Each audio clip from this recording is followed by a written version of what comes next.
Sean, hello. Hey Casey, how you doing? Good. How are you? Good to see Not you. too bad. Good to see you as well. I just picked up Olivia. She doesn't have soccer practice now because the rain, so that's kind of nice. Oh, Working on homework. So I didn't think about that. Okay. Well, I'm sorry we couldn't get you into the morning class. I'd still like to do it, but I think with your schedule, I don't know how it'll work. well, I mean, I think well, no, I can probably. Recording. Okay, so today we have Sean Williams here. How many of you guys know Sean? Know Sean. Okay, a couple of you. So Sean is, well, critical to the art department, whether we're there in person or um, virtually or remotely. And he does all kinds of important things I'm not going to tell you about, but he is the director of the gallery at Hack, and you can imagine that's a little different situation this semester than normal. So I'm going to have him kind of tell you about that. You're going to be interested because you can get extra credit from attending the lectures that the gallery is putting on. So he's going to tell you a little bit about how to attend the lectures, I think. And Sean, do you want to say anything about yourself?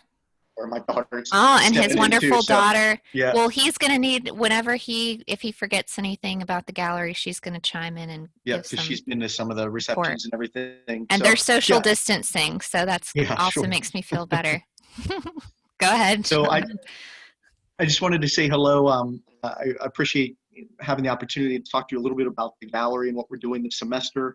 I also want to mention, Casey and I talked about this last semester with being remote for much of the class. I sat in on a number of her classes and other colleagues as well. And one thing I did is also help tutor some of the students. Like if you're having problems with a drawing or like a 2D design class with your 2D design composition, those types of things. At some point, Casey can give you my email address. I'd be happy to work with anybody. What I talked about with her, what I did with students is you just contact me by email and say, hey, I need some help with, design or drawings I'm working on. And here are the days and times I have available. And I can look at my schedule and get back to you and say, hey, let's meet using your class Zoom link. And then we can interact in much the same way that you're doing with Casey. Um, I got in on a lot of her classes last semester, and I'm going to see if I can sit in on a couple here and there when my schedule allows, just to kind of see what you guys are doing. But I'd love to help when I can. So if you have the opportunity, a lot of times when it'll just be for 15 minutes, 20 minutes, a half hour at most or something, where we just look at the composition, talk about what's working, what's not, line quality, all the different things that you're working on. I think it's just nice to know that there's other resources out there that, Casey can't do that with every one of the students, but sometimes some of us have some open time in our schedule. Again, Casey mentioned that I direct exhibitions for our art gallery. We're doing them virtually now, and I'll talk more about that in a moment. But the other thing I do is work with our ceramics, glass, and jewelry studios, support those by picking equipment, making sure everything's working, and helping students in those areas. With those areas not being face to face as much, I have a little bit more time where I can kind of balance and move things around than even the faculty have. So it allows me to kind of spend some time with you guys if you need any help. So I just wanted to throw that out there. I love working with students. I taught drawing and 2D design many sections back in the past. I really enjoy working with students on it, and like I said, I've been sitting in a lot last semester and maybe this semester. So I kind of know what you guys are doing, and would be glad to help if you need anything. And Okay. if I can just add Yeah. on to that, I noticed that some students that reached out for help were and were helped by Sean were struggling with a certain concept. So, let's say gesture, you just, we're on day 2 or 3 of gesture and you still feel like I'm just, one student said to me this morning, I just don't feel like I'm getting the concept. And I'm saying it to you one way, Sean might say it to you a different way that could help. And and what I also found was there were students who were very accomplished and weren't really struggling with a certain concept, but they really enjoyed getting feedback from a second person, just hearing um, more input on their work and getting feedback in maybe different language than I would have used. So Sean knows exactly what I'm thinking. Well, not exactly, but Sean's pretty aware at this point of how I think about, the drawings and what my requirements are for the class. So he understands that, but can also give you, input. He was giving me input for years before I was teaching. So, I benefited from that. So it may be, that you're thinking you're drowning and you need some help, and that's a great time to contact him. But I think it doesn't need to be that severe to reach out and say, hey, could I get some feedback on this or that? Is that fair to say, Sean? Yeah, and I would say in some respects that happened naturally when the studios were open, It where did. all of its faculty will walk by the rooms and we'll see a student work in, and they may be doing a great job, but we'll stop and be like, oh, that looks really nice, and we'll talk about the drawing and what's, a section will say, what do you think about this? And I think that's our way to kind of bring those natural occurrences back to this type of situation. So it's like, now the doors aren't open and we're not walking by the studios and see something that we've got time between our classes and want to help a student. It doesn't happen that way anymore. It's more from you guys, for it to happen that way. So. Yeah. Yeah, so I do hope you'll reach out to him. And I write to people every once in a while and suggest it, but I'll also put his contact information on our D2L page next to mine so you can reach out to him. So I'd like to talk about the gallery a little bit and get you kind of up to speed on what's happening. Again, we this semester, the fall semester, are not hosting any exhibitions in our gallery where we're putting work in the gallery. What we've decided for safety reasons and just because there's not enough students around to really see the physical work, we're creating exhibitions online in various platforms to get that work out there still to you guys. And so right now, I'll show you in a moment on our website where the current exhibition is. And then also I want you to see where there's a Zoom link, just kind of like what you use for your class, where you can, if you want to and have time. Now it is during your class time. It's Thursday, October 1st. We'll see if Casey can kind of work out how that might work, if you'd be able to or not. But it's Thursday, October 1st at 5:30. The artist whose show I'm going to kind of show you a little bit of, yeah, that's when the lecture is, Thursday, October 1st at 5:30. Now, it probably will only be about 45 minutes at most. And it could be just, so, but it will be a Zoom lecture. I'll show you where that Zoom link is. And it's going to stay there so that you can just go to the HACC website and the Rose Lerman Art Gallery page and click on the Zoom link and join it that evening. I do want to speak about lectures from artists. One of the things that we talk about as much as possible is the idea that at this point early on in your artistic career, if you really are interested in going further in this medium, in any medium in the arts, you really need to see as many artist lectures as possible. So, because one of the things they're going to do is they're obviously going to talk about their work, but they're also going to talk about their influences. So it's like kind of like getting to see 4 or 5 artists, in a quick, half hour, 45-minute lecture. You'll get to see where they came from, some of the stuff that influenced them, those type of artists. So I like to kind of compare it to like a spider web, and that all these things are interconnected.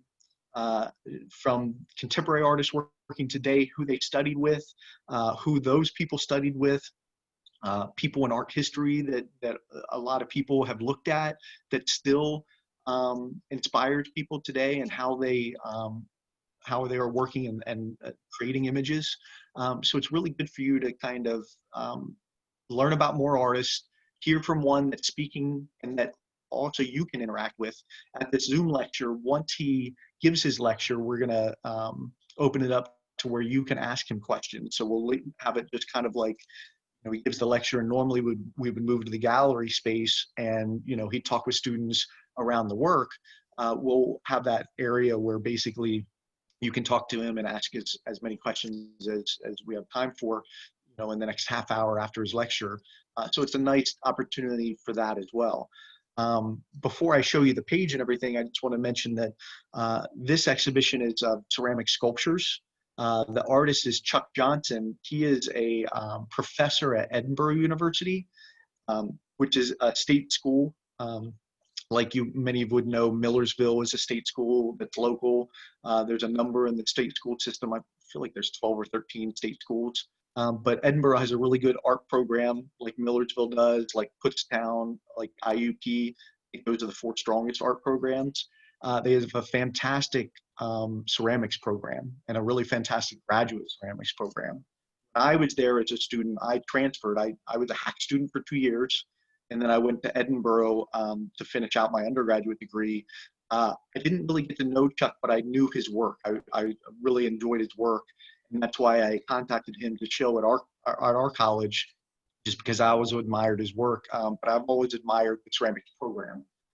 So I think it's one of those things that it's nice to know about programs that are within driving distance that, if you get into those mediums, it's definitely worth checking out that program. Can you make me host, Casey, and then I can show the screen? You think you are? Okay. So.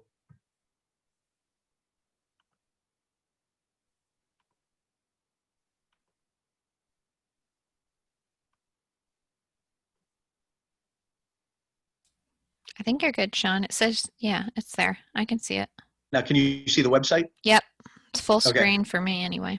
Now, the funny thing is, luckily, I don't have to show much, but you're going to find out really quickly when other people are showing you stuff that Casey's kind of like a virtuoso with this stuff. So I kind of bow down to her with her skill set on working digitally or working virtually like she's doing right now. But when you go to the Hack website, so I brought this up and I wanted to show you step by step on how you get to the Rose Lemon Art Gallery page. So www.hack.edu, like you probably go to for many different reasons. When you scroll down, you'll see program search, academic calendar, class schedules. Rose Lerman Art Center is what you're going to pick. Okay, that has information about our theater, those types of things, but also our gallery.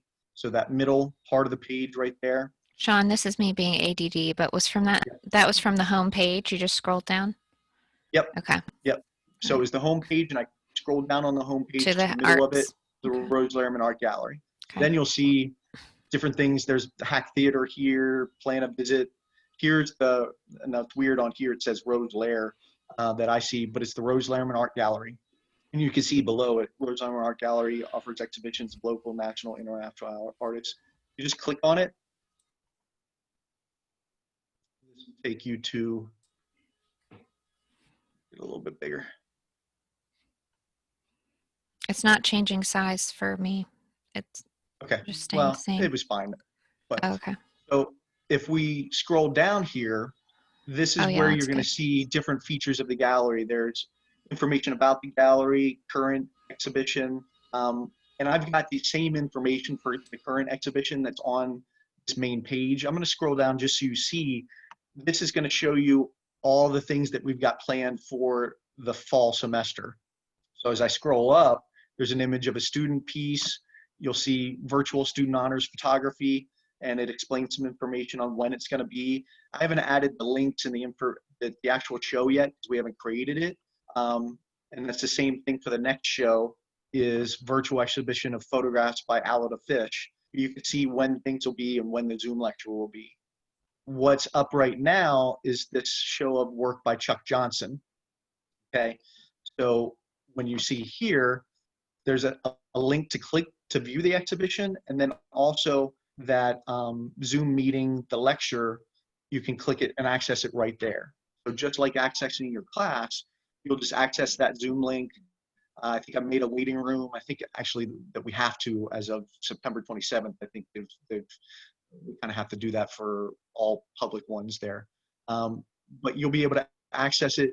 It will be kind of like what Casey's class probably has on, where you first get on and you're not allowed to speak, your mute mode. And that's really so that I can introduce Chuck. Chuck can talk a little bit. I might talk about how we may have the chat feature going where you can maybe ask questions. And if I see a good time to interrupt Chuck, I can maybe read him a question or two as we go during the lecture. But I also don't want to interrupt him too much. So that might be something that we do during the lecture and take a couple questions as we go. Then once he's done, it'll open up to where people can ask questions and we can kind of just joke around and have a good time. And maybe you can ask him about the program a little bit, Edinburgh University, those types of things. Okay. I'll click on the exhibition and show you a little bit of it. And it's not, a ton of stuff. So it's basically, I hope this is what you would consider a nice slide presentation with his work. Since it's three-dimensional work, I thought this was the best way to present it. I may present some of the other two-dimensional shows a little bit differently in kind of fake gallery walls that you move through. When you click on this, if you go up to the present,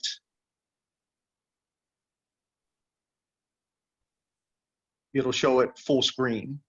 And it's just loading. It's just taking a little while.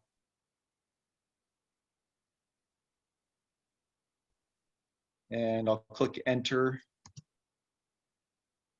So I'm gonna go through this really quick, just give some background on Chuck, and then his work. So it's kind of like an artist bio and then an artist statement. And then I'll show you just a few pieces. He makes ceramic sculptures and stacks the pieces, and some of them can get quite tall. So you'll see some in the gallery spaces that kind of give the scale. The scale of the pieces also is down there towards the bottom. So it's always height, width, depth for the dimensions. So it's, what's 68 feet? That's almost 6 feet, or 68 Yeah, 5'8", inches is almost, right? So you're yeah. so if I'm 5'6" or Yeah, so it's 5'7", about it's my just height. a little. Yeah, it's probably Yeah. okay. So it's kind of nice to get a sense of scale and see that these, so some of these are quite large. So, he had some things to put with some of his images that you can read a little bit about. But I was, thought his work was quite well done. I missed that we won't have them in the gallery because they're nice to walk around and look at the physical texture when you get close to them, the mark making, the hand building look to it and stuff, because they really have a wonderful aesthetic to them firsthand. But those might be some things that he shows in his lecture, some imagery of him working, some close-up shots, those types of things. So that's definitely some things I think that you'll get from seeing. I'll show a few more images, but I think one thing that I talk about when I'm bringing people and talking with students in our gallery is, I might talk about the work, about the artist a little bit, might talk with students for a while about the work in the gallery. We might spend 10 minutes, a half hour talking about the show. But I always tell people that the next thing you need to do is, when nobody's around, come back to the show. Look at the work. Think about it for yourself a little bit. Think about what the artist is trying to do. And then come back and read the artist statement. Come to it first with where you think the artist is coming from, and then start to see, where they fill in the gaps in some of the statements they make about their work. So that's why I, in some ways, not reading you much and telling you a ton. So spend some time on your own, kind of going through the show. Show maybe one or two more. This is nice to see in the gallery space. I think you get that sense of scale. It's quite a large piece with the way those things are stacked. And I was glad when we were preparing to have him come and exhibit his work. I was really glad. A lot of times I pick up artist shows, and I picked up big sculptural shows and brought it back and installed it. I was really glad when he mentioned that he would be driving his work with a truck and bringing it, because I was like, great, because I don't want to break anything. So, Sean, I was just having that thought. yeah. I was thinking, are you relieved? Well, I was wondering, are they assembled where they disassemble? I assume I they would have are. helped him. He would have been. Yeah. Yeah. So it would have But been that fine looks either way. scary. Yeah, but I would have. It does get me a quick story. I helped out one of our former gallery directors. It was a good friend of mine, Tyler Clever. he and I rented a big truck and drove around New York City picking up artwork and taking it back to our gallery. And uh, it was basically a lot of work that was also on in big containers on wheels. And we tied it up. We thought we tied it up really well and to the truck. And we were like, oh man, we should start a side business of this. Like we really know what we're doing. It wasn't 30 minutes down the road where we had tied it had broken off the truck on the inside of it. The things were crashing it around. We didn't break anything, but we were very humbled in a matter of a half hour on our trip. So yeah, that work there, I'm glad, and I think he does it on purpose. I think your work and that you've got to be more heavily involved in the exhibition of your work. Yeah. But again, I just want to invite you to check out the Zoom lecture. Again, if it works out with Casey that you could leave and come back, or if your whole class can go, I don't know your schedule, and I know Yeah, I hope we can you're all not go, going to have enough Sean. time.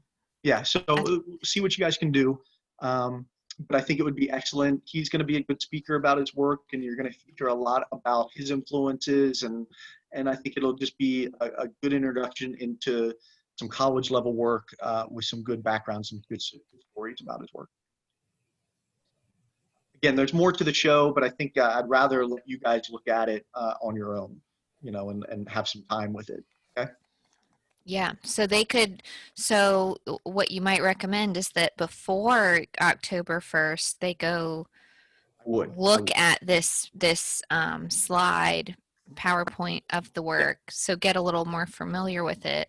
Then when you show up, at Artist Talks, I feel like artists are typically pretty good about showing their work as they talk about it.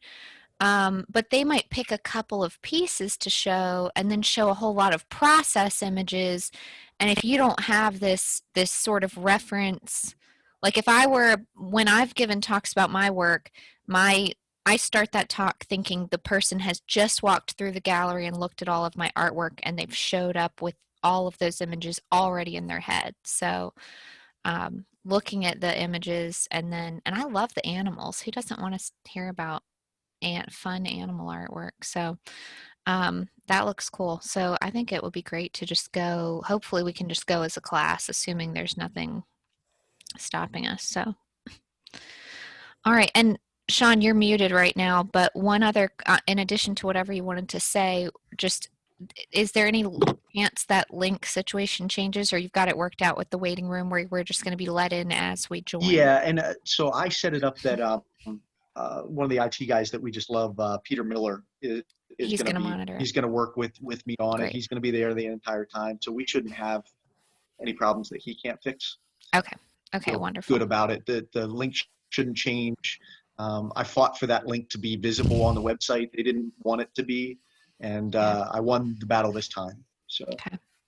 Are you sending out, I think you already sent out an email, but are you going to be sending out anything closer to the day of the Probably event? a reminder. Reminding and having the link? Saying, like, don't forget, Okay. I think that would be awesome. I got to turn my camera on, unfortunately.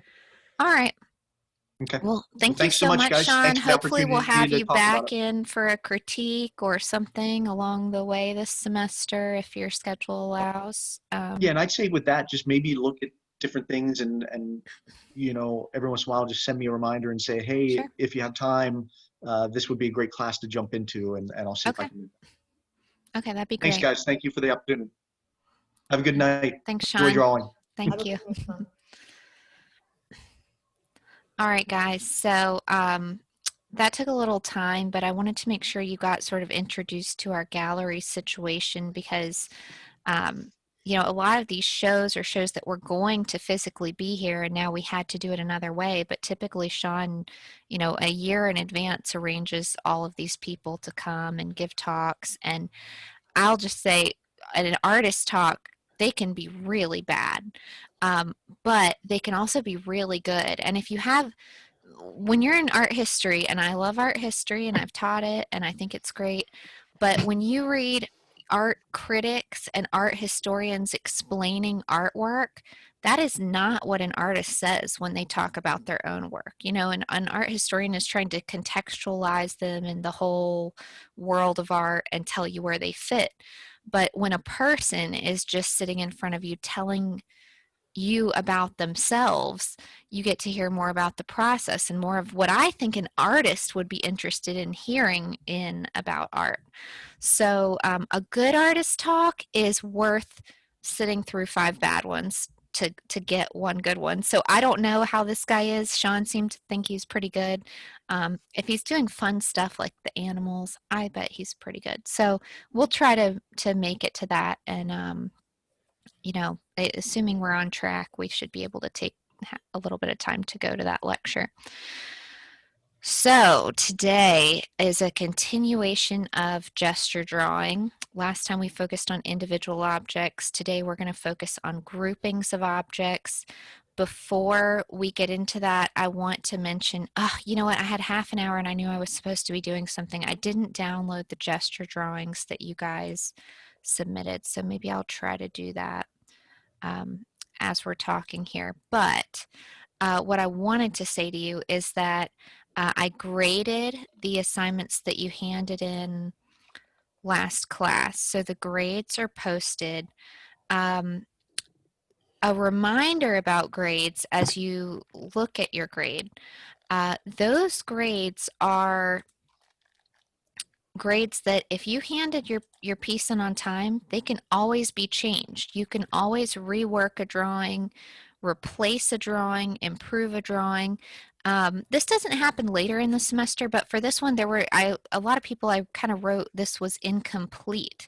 So if your grade was low, it was either because you didn't understand the basic concepts of linear perspective, or it was because you just, you know, we had that video where I showed 10 examples of different shapes to do, and you might have submitted a drawing of only one of the shapes from the entire video. So if you just submitted like a drawing of a room plus like a drawing of a pyramid, you only really got half credit for the assignment. So if you're looking at your grade and kind of thinking like, what's up? That's what's up. And I did do a fairly lengthy critique, so I don't feel like I necessarily owed it to you guys to restate everything I pointed out that was correct or incorrect during the critique. But if I saw someone's image where I really felt like I just needed to mark it up a little bit, you may see that there are some annotations made on your drawing, and you can see some of the corrections that I did, or I might have uploaded a file that you can look at the file and see what was off. But if your grade is low, to me, that should be as clear to you as me handwriting that you did not understand this. You did not get what we were doing. And that's the clearest way I can say it is actually in numbers. So if you find that your grade surprises you, maybe we need to talk. But that's also where Sean comes in and has been really helpful in the past with just working with everyone who was struggling. Not that I can't do it during class. I mean, that's my job. But, you know, additionally to that, it's been great to have Sean around to sort of help people who maybe just need to hear it another way. You know, we're so early in the semester. I also want to say, if you're sitting there going, oh my gosh, I got a bad grade on this, I don't get it, this whole thing is going to be a disaster. That is just not true. We are way too early in the semester for, you know, me to write you off and you to write yourself off. So we're just at the very beginning stages of sort of you even figuring out what I want and me communicating to you, you know, what you need to do. So let's give ourselves some time to figure that out. But at the same time, if you do find yourself sitting there saying, I don't get this, let's not let that feeling continue. Let's deal with it. So if you handed that, you know, something in, you don't like the grade, you can always change that grade. This is another great time for you to notice, have you set up your alerts on D2L in such a way that you were informed when a grade was updated? Like, are you getting alerts when I'm doing things and there's grades and there's deadlines being added, or do you have no idea that there were any grades added, because if you don't, then you may need to go back into D2L and change your settings so that you're being notified of this stuff. Or maybe you don't want to know, which is okay too. So we're going to look at those gesture drawings, but I'm not going to go crazy, hopefully, talking about them. I really wish I would have done this a little bit differently, but that's okay. We're going to edit these after Sean talked me up digitally. You guys know better, me and technology, but if I do have to edit these, we'll edit them a little bit old school. So I'm just going to quickly click through some of the images you guys submitted. And if my comments don't make sense, please speak up. Or if you want to make a comment, go ahead and speak up. I guess a plus about this image is that I feel a little bit of the space, just a couple of lines sort of running through the whole page make me feel like I don't even know really what I'm looking at, but I feel like I'm looking at more of a space. It's not just four objects floating in the air. I see, like, I don't know if it's a table or a wall, but there's something indicating that there's something going on there. The object that looks the most successful to me in terms of that, like, conviction of line that I was talking to you guys about with a gesture, staying loose but having, an energetic mark, is probably this object on the left. I'd say that feels the most successful. These lines get a little bit patterned. Can you guys see my mouse? So these lines get a little bit like of a pattern without really, I don't know, they're just fine. And this object feels a little stiff, like I don't quite understand it yet. I think you could have more lines wrapping around the form, but this is okay. I think this tea kettle is quite nice. The mark making you have up in the lid works well. I'd like to see marks that wrap the whole way around the form. The way they do around the spout, that's very nice. I feel like there's more gestural form communicated here than there is in the actual body of the teapot. And do you guys know what I'm talking about when I say line variation, like thick lines and thin lines in the same drawing? So if I can just talk about that for a second, I would say that right now the weight of the lines that are on this tea spout and the way it's drawn, this feels heavy enough that it could tip the whole teapot over. Does that make sense? Yes, yes. Yeah, so maybe as those lines wrap around from front to back, and now I'm picking on you, I'm really picking on you, but as they wrap around from front to back, maybe they get thinner in the back and thicker in the front. And maybe you don't want to draw those kind of lines all over your teapot. I don't blame you. But if they were a little more subtle, if they were heavier in the front and lighter as they went toward the back, I think maybe that would not be such a bad thing to look at. And maybe you would be more okay with including them. But it's very nice, and it's nice mark making, and it's, these bigger lines. I see a line here that feels like it wraps around the whole form, and then, I'd like to see more internal marks, but I start to see you breaking that up a little better into smaller parts. Yep. That works. Again, wrap around the whole form. Don't be afraid to do that. And these lines, these lines are good. Do you see how these lines end? But they end and you can see where they would have gone. Like you can imagine that they would have wrapped around the side.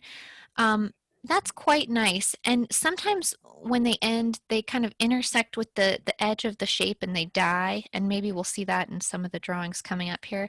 But these are pretty effective lines in terms of making me feel the roundness of them. And I always say, wrap the whole way around the form. But what I mean is convince me that the lines actually do wrap the whole way around the form. And I think these are convincing lines. Yep, so this is okay. Right here, these kind of lines look like they're showing the texture, the decoration, like the surface decoration on the cup or the vase or whatever this is. And I think they take over communicating the form. So I would rather you had a better cylinder that was a stronger physical form, and I had no clue what was happening on the surface. So I think these are out of order, just in that they seem to take over any kind of form that you're communicating, and you could have lines, you know, working around this figure. I see that it started bigger and got smaller, so it looks like you were making some decisions about how big you wanted it to be on the page, and those kind of revisions are good. This is another form that just gets very flat for me. I bet it is a flatter kind of bottle. Maybe turning that bottle a little bit would be a little more challenging because it's not going to be symmetrical anymore, but it might help force you to have a little bit more depth. This is drawn quite nicely. The opening of this, very nice, and lines that have a lot of integrity, a lot of speed, a lot of conviction. So I feel really good about those marks. I like these. I would say the more you could do to wrap around the form, the better. This just becomes a little bit heavily outlined. You know, I can see 25 lines for the edge and not, you know, it's one comment on what's happening, you know, from front to back on the form. So they're sort of ominously empty as I look at the shapes. We'll talk a little more about that today, but I think those are looking good. And also, I can see you changing the size. Again, I see you started with one size and you altered that to fit, you know, the proportions of the object more. So those are really good things. The way you sort of went, kind of cut across where you thought it changed from the neck to the shoulders of the bottle. Those are great kinds of marks to be working with, and kind of understanding yourself, but also as I look at it, I can understand that you're critically looking at the form. So that's a good thing. Yeah. I just think more lines that wrap around the form. You did a good job of not outlining the shapes, but you must have been getting tired of going over the same shape. Mia, I can't see you in the 5 people's faces that I'm seeing, but you had to be kind of thinking like, well, come on, what else do I do with this thing? Because I bet you had the marks, you know, pretty close at some point, and kind of had to go over them a little more. Sorry guys, I didn't flip through these first, so that somebody set up. Yeah, I'm getting a little more of a sense of the form in this shoe. Over there, just put the towel down. Oh, somebody talking to me? Maybe not. Okay, so the shoe is not that gestural. You know, I feel like it's an outline of the shoe, and that's not so bad, but it also doesn't feel quick, you know, in the sense that I don't feel like first there was sort of an oval as a placeholder, and then you sort of broke it down to the bigger part of the shoe and the smaller part of the shoe, and then you went from there. So I think this is, you know, there are some things that guys, I'm gonna have to mute you, or maybe you, if you notice you have talking in the background, you can just mute yourself. I'm not seeing my setting to mute everybody right now. So if you got talking going on, just try to mute yourself. So that's where I'm at with the shoe. I think this is really getting the cross contour part of what we talked about, but this is again kind of missing the gestural part of what we were discussing. So we're at the beginning of gesture. We'll keep going with it, but good cross contour, not really any gesture to speak of. So that's where your challenge will be. You understand how to communicate the surface of the form, and I understand really clearly how these things bulge out and wrap around. So that's really effective, and actually something we're going to spend a little bit more time on today, but no gesture underneath it, and that's an issue. Hey, there we go. I recognize that guy.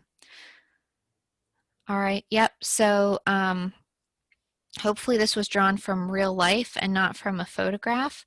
But it's not really a gesture. I see some quick marks, and I see maybe where there's you know, an axis line, but like by contrast, I would say, if this is going to be terrible because I'm doing it with a mouse, so just if it's really bad, just try to pretend it never happened. But you know, you might start, oh yeah, that's bad. You might start with, no, that's so bad I can't even do it. Let's see. Let's just share this one. Where is it? We'll have to do it later. But, you know, you might just think about that there should be, I'm going to draw it slowly, not the way you should do it gesturally, but that there's sort of a circle here that this figure is going to fit within. And then if you're going to go for a figure, you know, think about how he has a torso and he has a pelvis, and these are still really lines that are outlining. And I question if you really had a figurine or if you were looking at a photograph. So don't look at a photograph when you do these drawings. Back here. Let's see. Oh my, I'm not on mouse. Okay.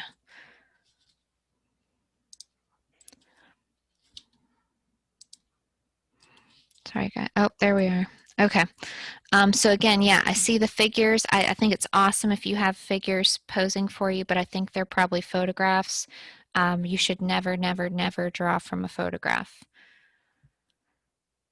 This looks pretty good. I think these lines really work, especially this bird in the foreground is so beautiful. And the photograph is not a good photograph. Like there's kind of a glare and I'm having trouble seeing it. But I think the way you drew these forms is nice and gestural and communicates the form. I don't know what these lines mean exactly, but they seem to be adding up to something that has some mass, and so that works nicely for me. These are quite nice. And that's very finished, but I can see where maybe you started a little looser and got heavier, but this would not be something I would include in a description of what I would think of as a gesture drawing, although I'm really liking how it's looking. Okay, yep, and you're working out that bottle. The bottle, it feels like there was one pass. You know, I feel like I see it being drawn and outlined one time, and there weren't any decisions made about how big is it going to be. Oh no, I have it a little too tall and skinny or a little too short and fat, and then I had to change it a little bit. So it just doesn't feel like it was loose and then it tightened up. It feels like you just kind of drew it and outlined it. And even when we're doing the cross contours, every drawing you start now till the rest of the semester, unless I indicate otherwise, is going to start as a loose gestural drawing. So you guys are going to get so tired of me saying, you know, there's no gesture under this drawing. Okay, so I see some revision here, you know, where this was more short and squat. It's like it went from a wine glass to a champagne glass. So that's a pretty big transformation, but it looks like you were looking critically at it. Wow, this angle was wrong. And guess what? You kept working with it and fixed it, and it looks a lot better now. And you're communicating the form of that wine bottle pretty well. Yep.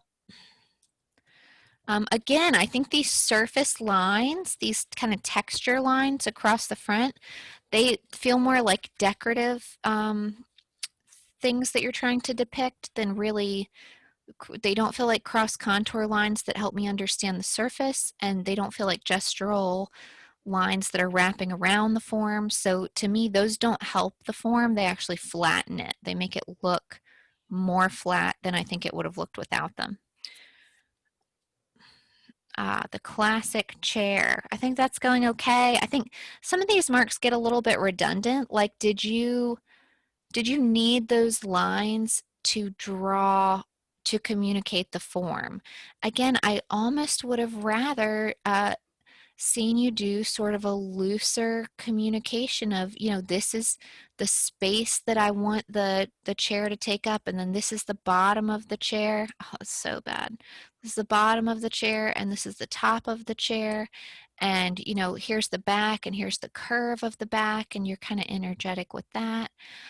Here, if you're drawing, you know, these lines, like these pieces that kind of connect, draw them once really quickly. And if they're not right, draw it a second time, but draw it with energy and avoid any hairy lines where you're doing sort of one line on the other line on the other line. That's not ideal.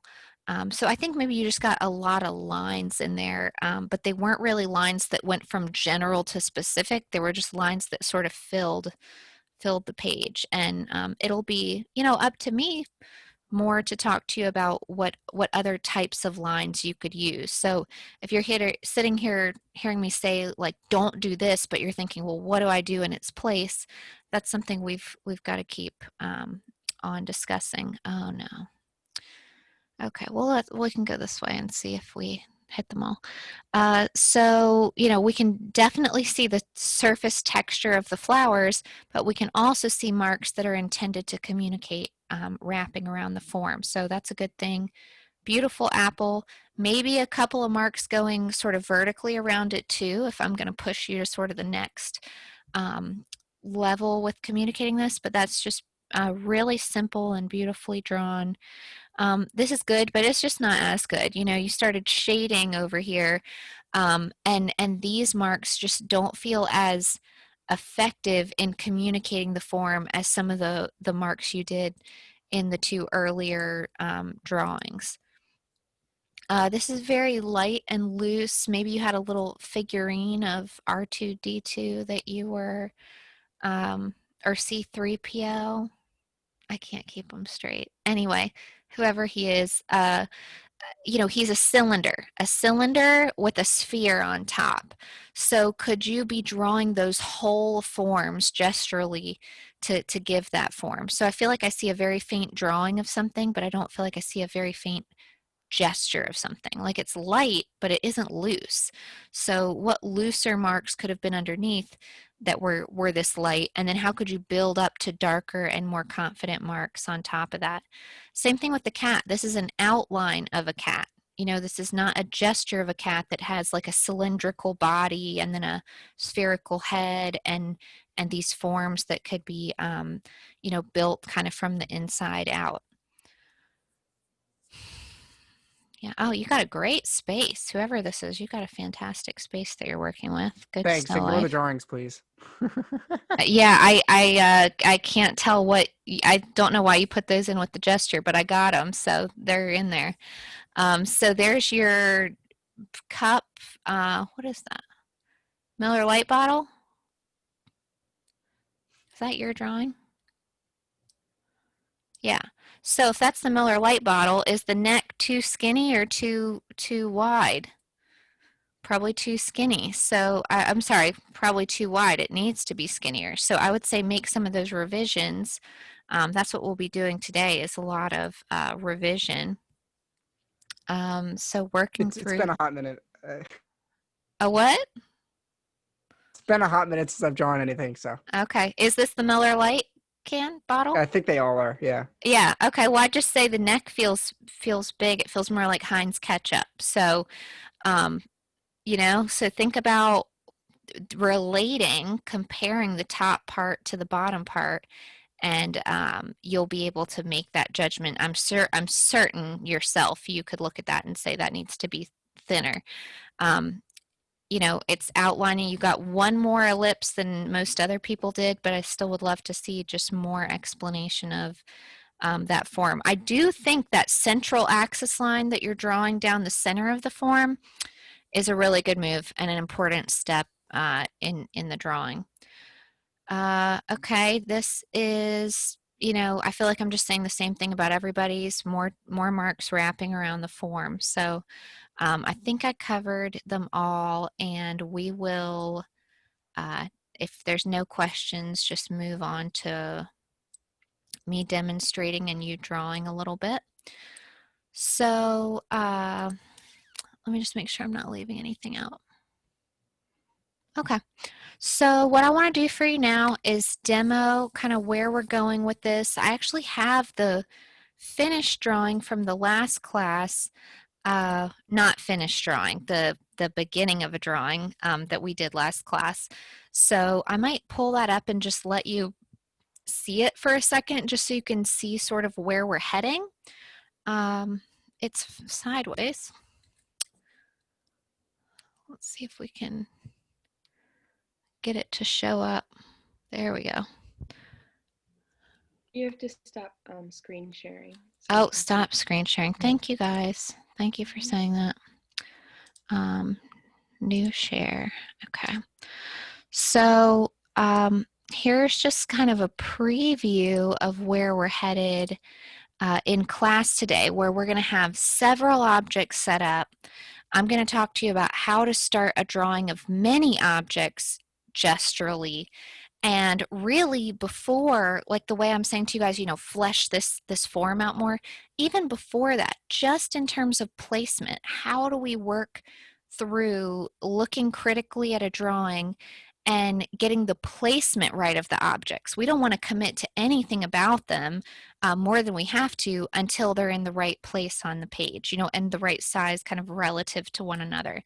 And before we ever get into tools, of measuring and counting and angles, and I'll talk about that stuff today, but before we really get into doing that with any sort of, um, you know, tedious precision, we want to do as much of that as we can just with our own eyes, just with our own questioning, critical eyes, because I'm going to teach you some tools later. Like I'm going to teach you how to check angles to find things, right? And you could never do a gesture, which you can never do that. You could never do a gesture and just rely on those angles, and you would eventually get all the right answers, but it would take you 10 times as long. So just in terms of being efficient in the class, this beginning stage of the drawing. The more we can do now, the less you have to do later, and the quicker we get to the value and all that good stuff at the end. So I'm gonna demonstrate. It takes me a couple minutes to get set up. So if you want to take a couple of minutes to maybe gather, if you didn't already, get your still life arrangement together. Maybe work on connecting your other devices and getting yourself set up in that way. I'll kind of just call you back when I'm set up and ready to go, and hopefully we're more efficient on time that way. So go ahead, get ready, connect your devices, and then I'll be right back with you.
Okay, this is like your 1-minute warning. I'm almost ready.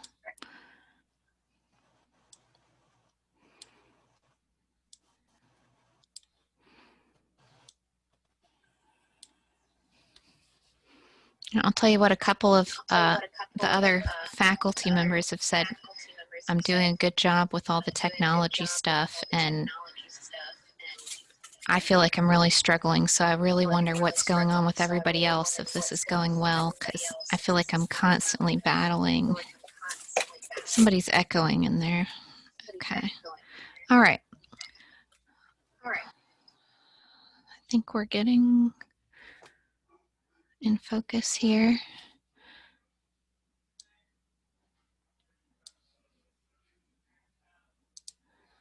Okay, I think we're ready to start.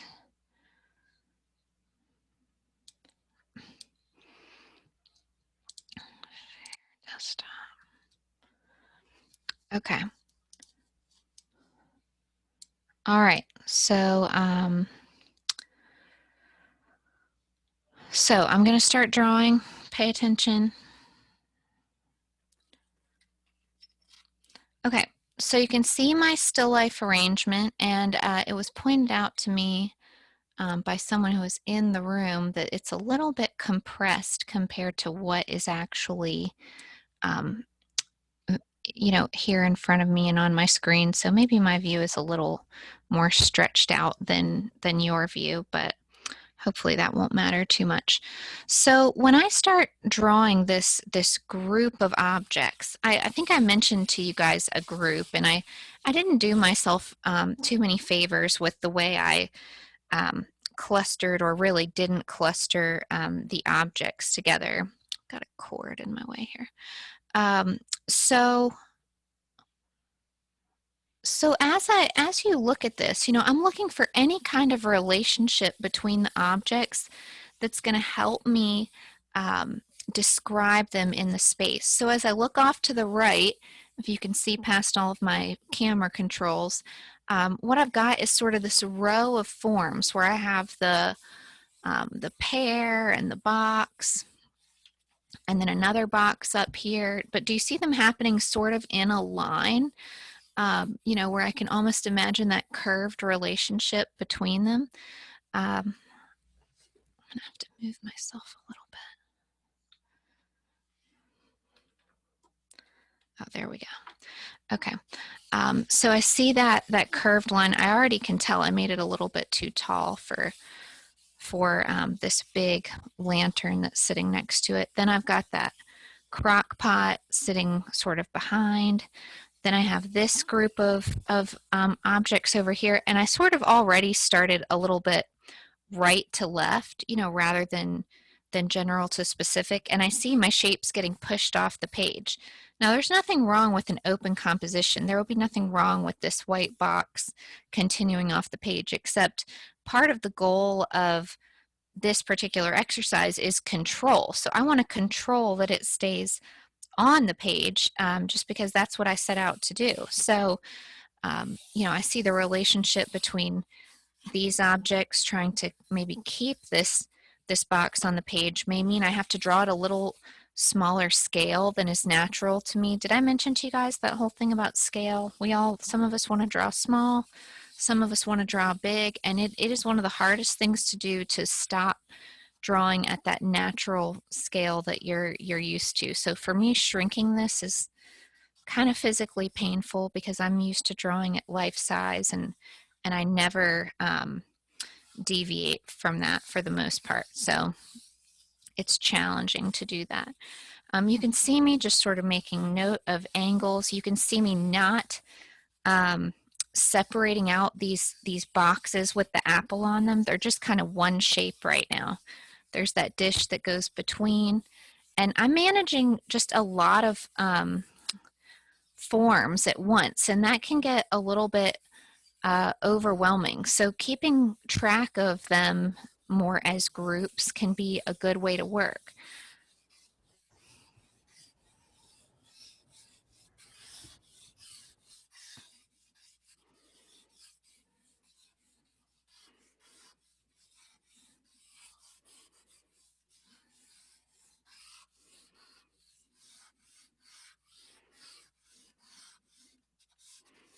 I see where that crock pot sort of intersects with where the glass joins to the metal on this lantern, and it's kind of keeping me really honest about what's going on right there. And then I see the top of this lantern, and there's just a little bit of space before the lid starts.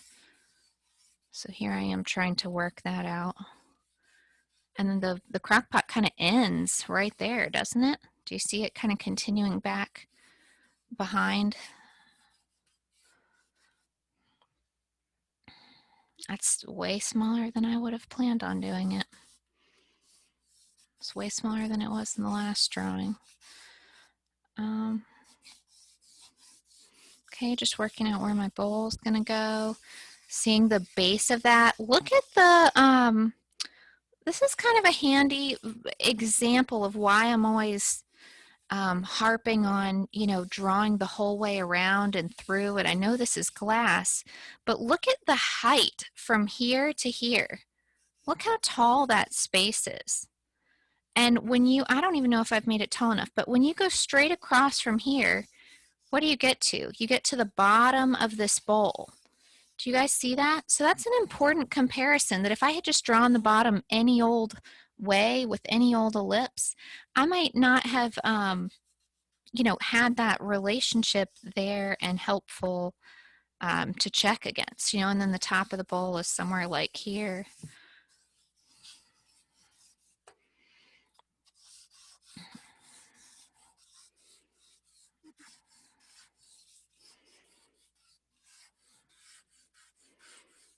This crock pot, I think of it as so big, it's right in front of me, but it keeps shrinking and shrinking on my paper out of necessity. I'm realizing how much smaller it actually needs to get to be correct. This bowl, I can tell you, is a lot smaller than the crock pot, this white bowl. Hey, if you guys are still focusing on setting up, you should stop doing that and watch this demonstration, because it's going to be more helpful to you. That bowl is actually significantly bigger than the crock pot. Do you see that comparison and how helpful that is? And it's about the same width as, it's even wider than the lantern a little bit. So I was thinking, geez, this bowl is getting big, but it turns out that bowl is big. Still more working with a cluster, although I'm starting to feel like I need to flesh out those boxes. Now, you guys have already watched me do this once realistically. So what's different this time, or what should you be looking at that's different about the way I'm approaching it? Well, I'm approaching it the same way, because this is how I already learned how to draw. But what you might be looking for this time is more about, how does the spacing work? What's the space to get from this object to this object? How long should this line really be? What's that distance? And how far away, are these objects supposed to be from each other? So as I block in this white box, am I putting it in the right place relative to the other forms? I think I am now. I think my objects got about half the size they started out. I mean, remember, I drew that first pass of that brown pot was much, much larger than what I've got now. And now I'm I should have probably been there sooner, but making my way back over to the other side. You really want to work all of the page at once. And even though I've failed to do that a little bit, I just want to remind you of that house analogy that I think I pointed out to you guys in a previous class, where you don't want to be like hanging the curtains in the kitchen while you're still pouring the cement for the living room. You want to work the whole drawing at once, and have it be evenly handled and dealt with. And what you really don't want to do is finish and draw this lovely pear and then find out that that pear really needed to be 3 inches lower, because you'll just decide not to move it, and then you'll just be compromising yourself at every step going forward after that. Kind of like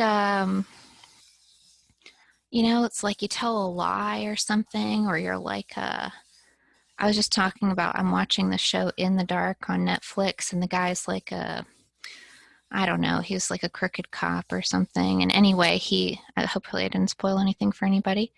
And, it's like one lie built on the other, built on the other, and then all of a sudden you've got this real mess. So as much of a mess as you think you might be looking at right now, seeing all these things moving around all the time, it's much worse to have them in the wrong place and constantly be fudging your drawing.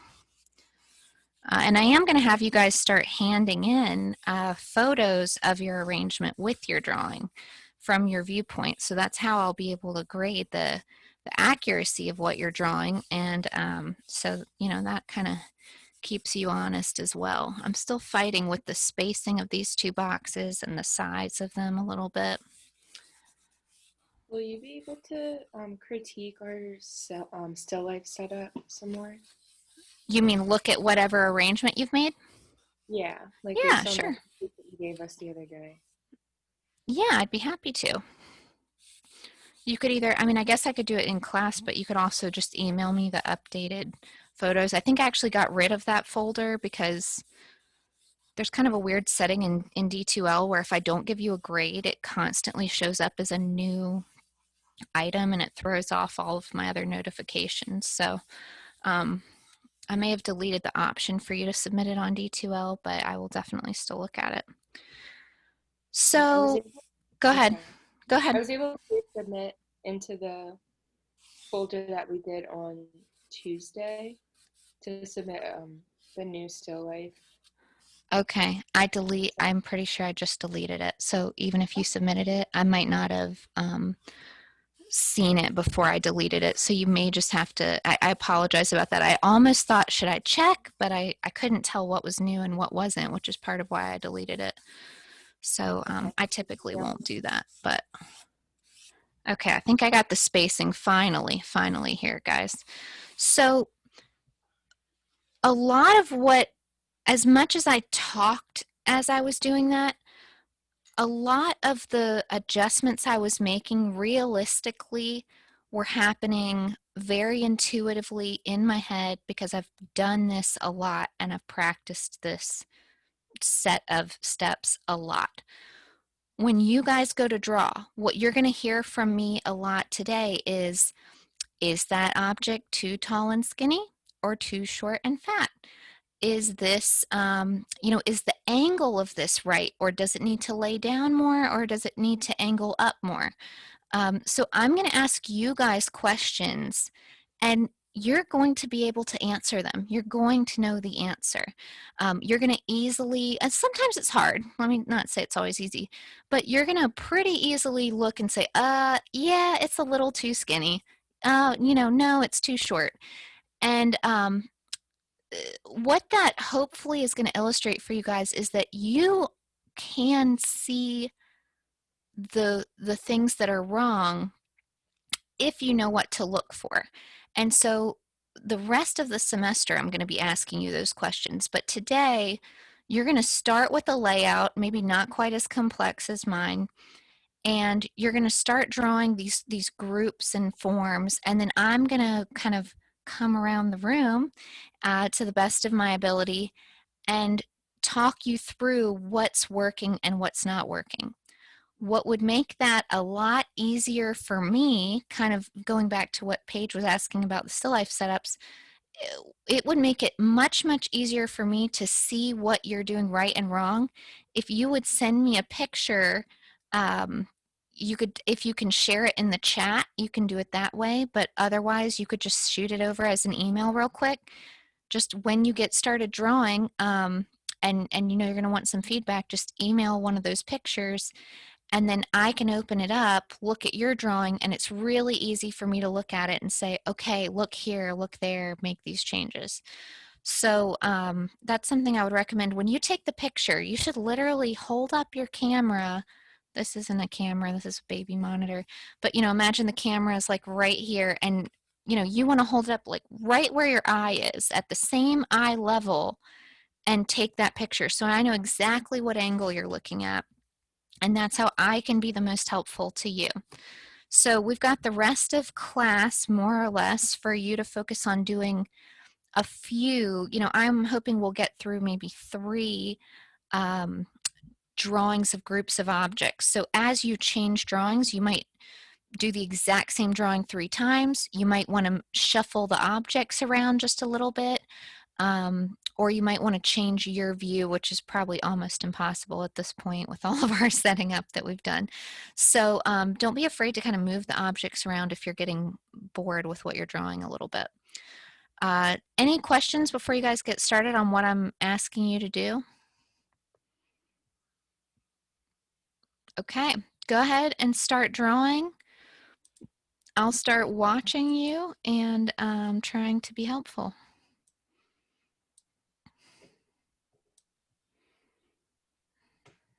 And if you do email me a picture, you might have to say I emailed you a picture.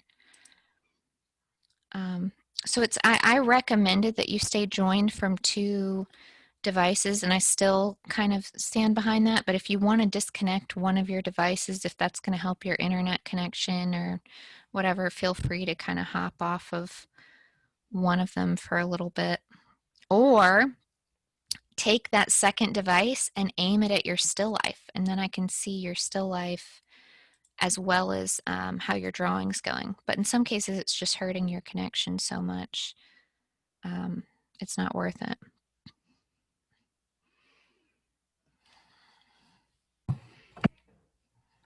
I still don't have a mount, so what should I? So we're just going to have to check in with each other. So I would say as you do each drawing, maybe show me partway through what it looks like, draw for 1 minute and then we'll look at it, and then you'll just have to speak up more. When I can see the people's pictures, I can kind of chime in, and when I can't see it, I accidentally overlook it. So you can either email, like take some pictures and just email them throughout class and we can look at those, or you can hold it up every now and then. Okay. Okay, sounds good. All right. I'll Alex, just hold my phone up. yeah, that's fine. Alexis, I don't know if you can zoom out at all with your camera, but then maybe I could see a little more of the paper. My only thought is, assuming you have, more than 2 objects on the page, you're drawing a whole lot on that one object without having even put the other objects in there. So whatever you're seeing, whatever objects are around your arrangement, don't just settle on one and draw it. Kind of hop around the page. Oh, I see you there, Alexis. Yeah. So just, hop around and state them all real simply before you get into any kind of detail. For anybody who's drawing, if they're right-handed, you should be looking off to the left to see your still life. Your still life should be to your left. Your easel should be raised up enough that when you hold your arm straight out in front of you, your arm touches the middle of the pad. You should be standing far away enough from the drawing pad that you can reach out. You're not all up on that paper. Kirti, it looks like you're still getting set up. Are you going to angle one of those at your drawing pad? Yeah, I'm just trying to figure out, how do I send you a picture in the chat? Oh, you know what? I couldn't figure it out last class. My students did it all the time last semester. Really? Yeah. Yeah, they did it all the I couldn't time. figure it out either. You couldn't? Let me I'm just see. gonna email it. Does anybody know how to do it? Because my kids did it like it was no big thing last semester. I never even bothered to ask them how they were doing it. I wonder if it's like a restriction. Let me see if I'm... I didn't hear what Kirti said. I said, we were talking about how do you attach a file in the chat? Like, how do you just share a file in the chat? Advanced sharing options. Who else can share? Yeah, I don't know. Maybe it's something I'm blocking without knowing it. But yeah, you can just email it. Email it to you then, yeah. Okay. Yeah, I emailed mine. I'll try to find out how to attach in chat. Okay. Selena, same thing for you. I see kind of individual objects being drawn, but what about the whole, And if there's any way to back your camera up, I can see just one little, I can see it really well, but I can only see a very small part of your drawing. So looking at the way your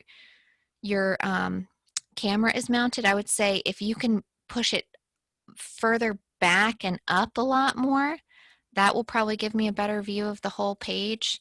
If your paper is vertical, keep your phone vertical, and that might show the whole page better. And if none of that works, then maybe try to get a chair or something to put behind you and attach it to the chair. So it's, if it's too problematic to have it on your easel, maybe just attaching it to the very top of a chair behind you and letting it be tall and come up behind you might be the best solution. Okay, I'll try that. Yeah. My new mount is coming tomorrow, so that'll Oh, help. this isn't the new mount. Okay, well, whatever. We'll get through it. But sorry, I forgot. My mount is also not working out. I have to get another one. You're not happy with which one did you get? I got the one that you recommended, but something's wrong with it because it keeps drooping down. Like there's something wrong with the part, I'm assuming. The So I'm just one gonna off Amazon is what you got? Yes. And yes. did you spin the back to tighten it? Yes. Mm. Yeah. So we'll see. I don't know what it is. Maybe I'll ask my husband to tighten it with like Okay. a Let me just plier. show you the two parts. I'm sure you're right that it just, I'm sure you can figure it out, but let me grab it. Okay.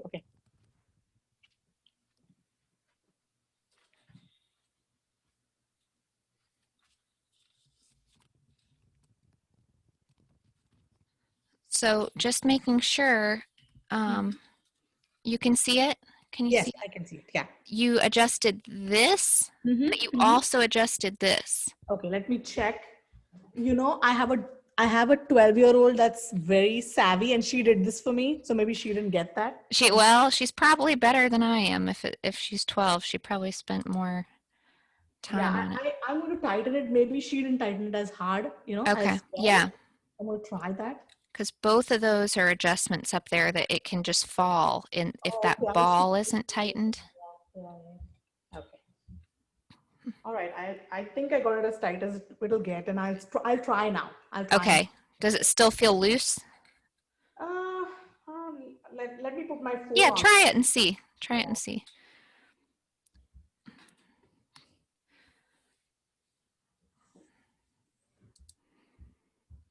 Okay, Aaliyah, I see you making good progress with your drawing.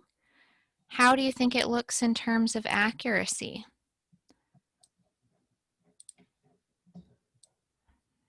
I think it looks pretty good. I could email you a picture of it.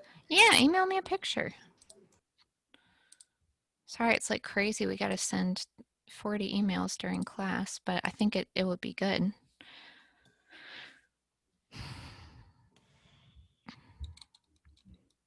And while you're working on that, let me see who did send me a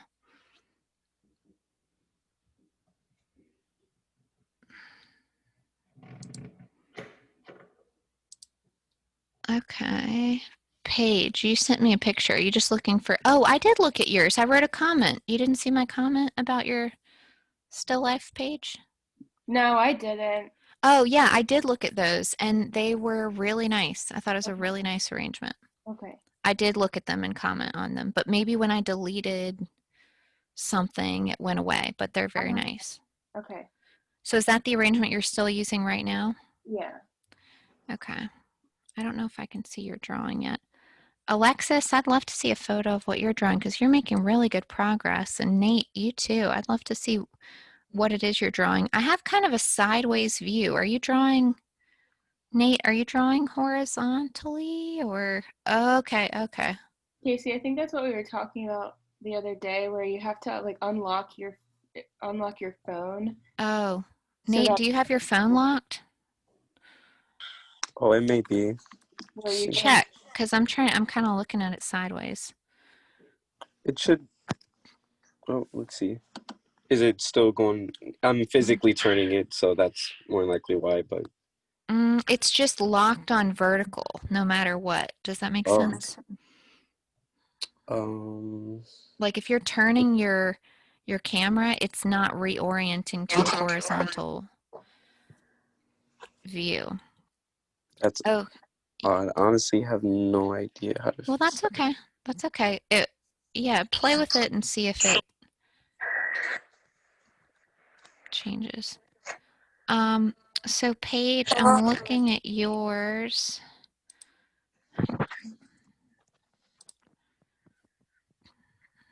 And am I going off the email that you sent? Yeah.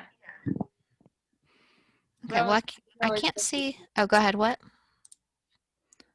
The picture is relatively close to what my view is.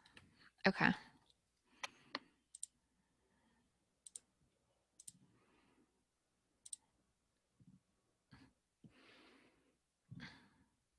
Yeah, well, I think it's going pretty well. I feel like you have to look at that brown bottle. Do you think, if anything, the body of that, not the neck, the body, is it too wide or too skinny? Maybe a little too wide on my drawing. Mm-hmm. And yeah, I agree with that. And look at it compared to the width of the apple, something like that.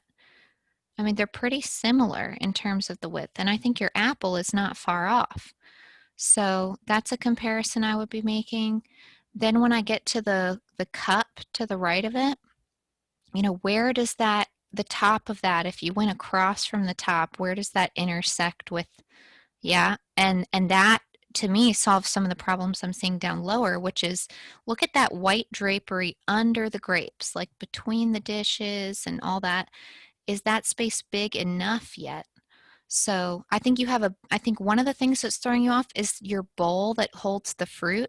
Your ellipse is not open enough. Right, it goes lower, probably lower, lower, lower than that. Yeah, so more low, more open, and probably still another 1/2 inch or so lower.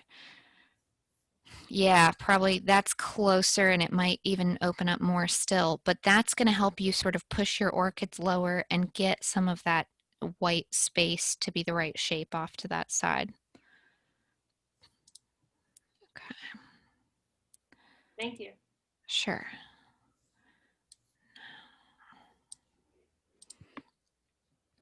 Okay. I sent the email. Okay, let me look. Okay, I see it. Okay, so I'm going to pull up I'm going to find you.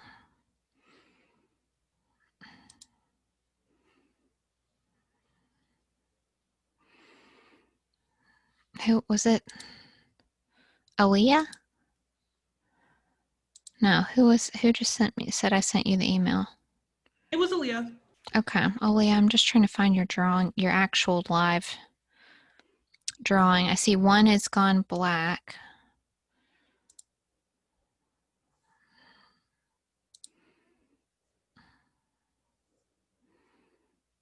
I can't find you, Aaliyah. Is your video on? Can you see it now? I don't know. I have 2 pages of people I have to look through. No, the only one I see is you. Oh, yeah, yep, there you are. Okay. Sorry, it's my bad, but there's like 40 windows open. Okay. Yeah. Can you angle your camera down, like down a little bit? Just down.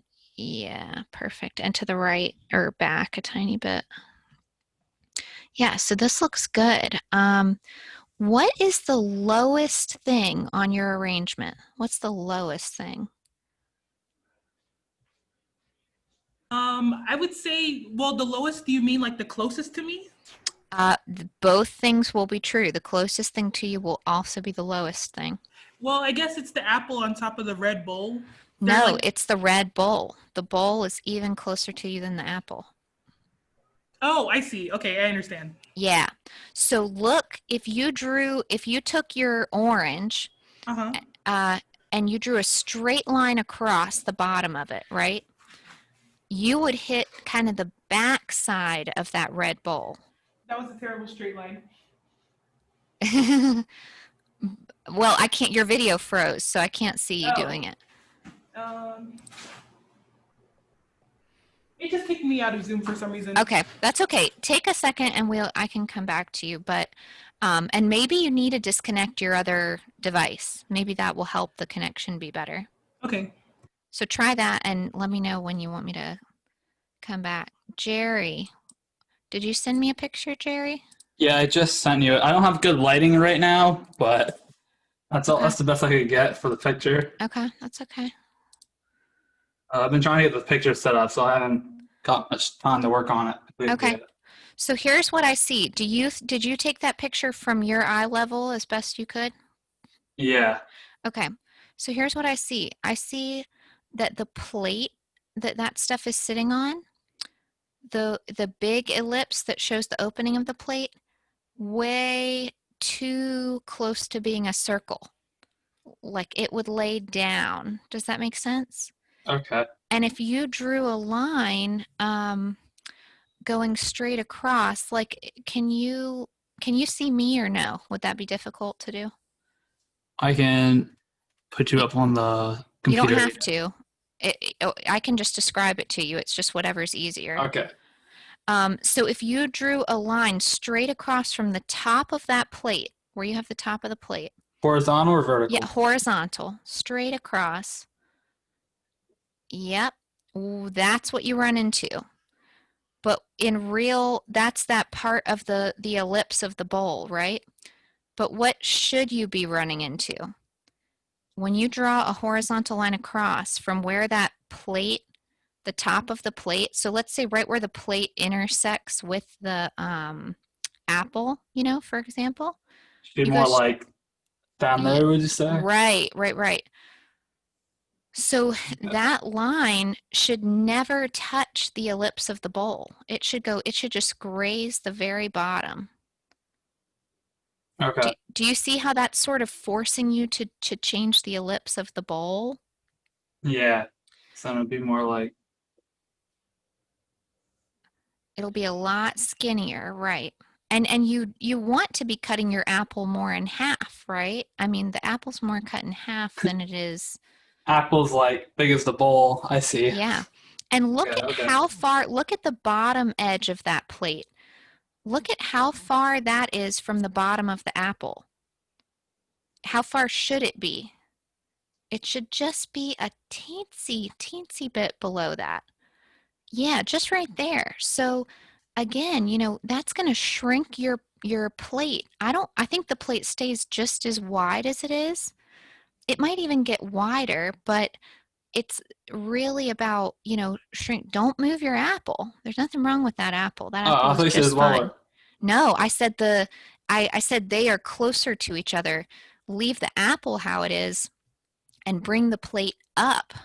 So where you just moved the bottom of the apple to, that's where I think the plate should be. Does that make sense? Okay. So So check. would you say when you say that though, I want to be clear, you don't mean this little bottom portion, you mean this, because that's like the That's bottom right. of the plate. Yep, Okay. you're right about that. And it looks like you are really close to your screen. So why don't I just share my screen real quick if you can see it? Can you see okay? Yeah. If I share your picture? So now, of course, I'm going to lose my picture of your thing, but maybe that doesn't matter so much. So just drawing. Okay, look at this distance. Look at the distance between the rim of that plate. So I think you right now, you have your plate drawn like this. Do you see Okay, I what? see what you see. Yeah. Let's. Okay. So when you So I just- look, go ahead. I was gonna say, should I continue then with this drawing and just keep making the edits and that? Yes, draw Okay. right on top of it and try to picture something like this, where if you look at the height of the plate, how many of those would make it in the width? Do you know what I mean? Like if you took that height and you turned it sideways, how many of those would it take to move across? This is not precise at all, but I'm just kind of making it up. Do you see what I'm doing though? Okay, yeah. And when you leave, see this point right where you leave the apple, you know, and the plate leave together? Look how much it goes under the opening of that ellipse. So this ellipse also probably is going to change a little bit, but that should help you align it. And this edge of the plate, look, it lines up perfectly with the bottom of the bowl. And then there's still more plate underneath that, but only a little bit. Okay. Okay, so I those are got the a kind of better idea now. comparisons. Yes, so think about some of that stuff as you keep working. Okay, let's see, who else is ready to be harassed about their drawing a little bit? How does mine work? Look, Who's talking? Caitlin? Caitlin. Did you email me, Caitlin? Or are you in the middle of emailing me, Caitlin? Okay, I lost sound, Caitlin, so I don't know where you're at with things. I can show you. I have my phone. Oh, you have your camera up? Yeah. Oh, I see it, Kaylin. Okay. And did you send me a picture of your still life, or you're just going to show me one and then the other? Do you want me to send you a picture of the still life? No, that's okay. I'm just working on getting my camera big enough that I can. Oh, I know why I can't get it big. I'm still sharing my screen. Okay. I was just trying to get your picture big enough that I could look at it. Okay. So you're showing me your drawing. Okay. Show me your still life, your actual real still life. Just right from your point of view, if you can. Okay. Yeah, you might have to take a photo of it because your video is freezing, and you may need to turn off your other camera if it's affecting it. But what I would say is you're moving a little too much for me to see it. So take a picture exactly from your point of view of the still life and exactly of the drawing, as clear as you can make it, and email them, and that'll be probably easier for me to give you feedback. Okay, sounds. Okay, sorry about that, but it's moving too much for me to see it. Yeah. Okay. Because I'm holding it. Okay, yeah. Alexis, I've got an email from you here of your arrangement. Okay, I see the Alexis with no picture. There's Alexis. Okay, okay. All right, Alexis, do we have audio? Can you hear me? Yeah, I can hear you. Okay. Aim your camera down just a little bit. Yeah, it's kind of. Oh, I gotta mute the other one. Okay. We'll get all this figured out. It's painful right now, but I feel like in a week or two, much smoother. Okay, and Alexis, are you looking down on the drawing at the angle you sent me, that picture? Yeah, I'm like Okay. kind of looking at it from the top. Okay. Well, yeah, okay, now I can see your picture. Okay. So I think if you're looking down on it that much, your ellipses, I'm telling everybody they've made their ellipses look too much like circles. I think yours don't look enough like circles. I think they can open up even more. I kind of noticed it with the tin can and the whole of the soup. Yeah. So they should be like wider. Exactly. And I think the tops should be wider, and then the bottoms have to be even wider than that. Yeah. And this is another thing that's going to be tricky for you, but I think it's going to be important, is looking at things like the height of the fan compared to the flame and the candle. And I think you did a pretty good job. Oh, thank you. With that. Looking at that tin, I think the tin. I think that's too big. Is that what it is? Do you think it's too tall? I made it too big. I made it too tall. Uh-huh. Mm-hmm. I feel like it should be like down here somewhere. Like I'm sorry. I was looking at the little square tin. Yes, the metal tin is a little too tall. Okay. But part of, well, it might actually be a little bit wide, and by the time by the time you make it a little skinnier, and by the time you fix the ellipses, you may not be having the same issues with it anymore. Yeah. So I would say fix the ellipses first and then make a judgment about that. Okay. Yeah, and this like honeycomb thing in the front, that's Yeah. another one where those circles are going to be so Yeah. They important. should And be like wider, like more like circle, like yeah, and less like weird, like curved lines. exactly. Yeah, but you're on the right track. So I would say Okay. that you could make a couple corrections and then I'd start a new drawing. Okay. And most of you guys are ready to start a new drawing. But if you would like feedback before you start a new drawing, let me know.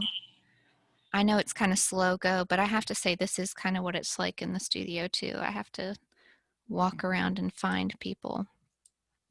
So just because I am kind of struggling to get to see everybody, if you do have a camera, a device connected that you're not using and it's easy for you to disconnect it and reconnect it later, I don't think I'm going to do too many more demos. So if you could disconnect that unused device, it might just make it easier for me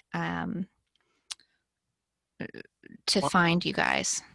Mine just set up. I don't know if you have time to look at. Well, not your time. But, Is that Joel talking? yes. Okay, and Joel, you have your still life set up, and I'm trying to see your drawing. I don't have any drawing from you. I can see it says Joel Davis's phone, but there's no picture. Yeah, wait. For some reason, it just went away. Hold on. Okay, take your time. All right, there it is. Oh, gotcha. Okay.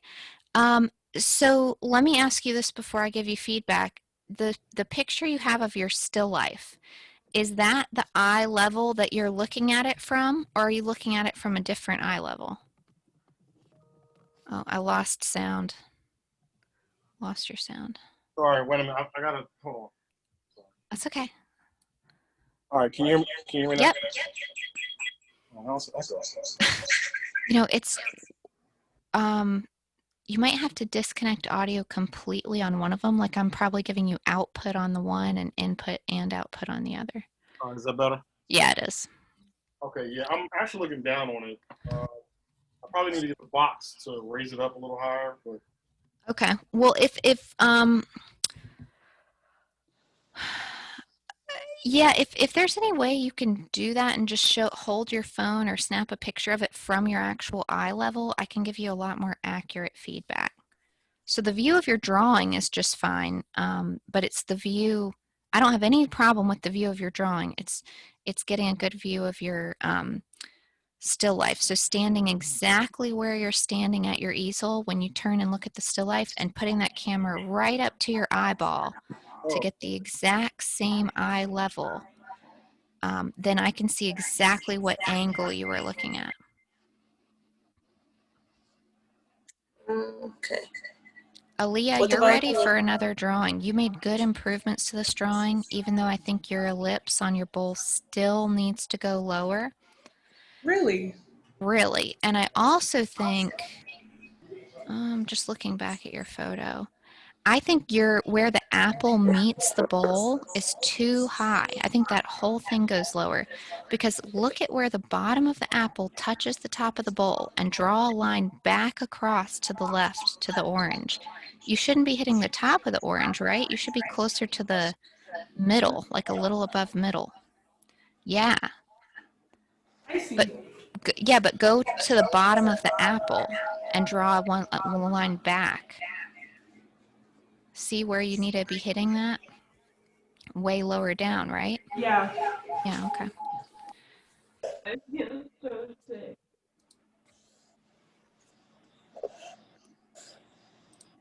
that's not eye level view. You can describe me that. Okay, Joel, you're saying this is the view that you're looking at it from?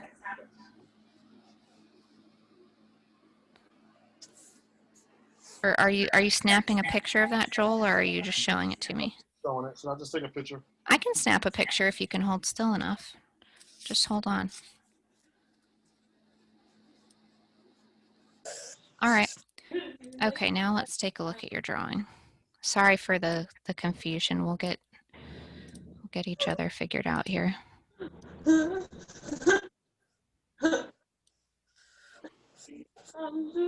I show you? Okay, so Joel, I'm looking at your photo and I'm looking at your drawing. And I think what I'd like to point out to you is that you need to look at some of the angle relationships. So like maybe the top of the, how easy is it for you to see the photo, my screen? How easy is it for you to see my screen? I can see your screen. You can see? Okay, let me point out a couple things to you.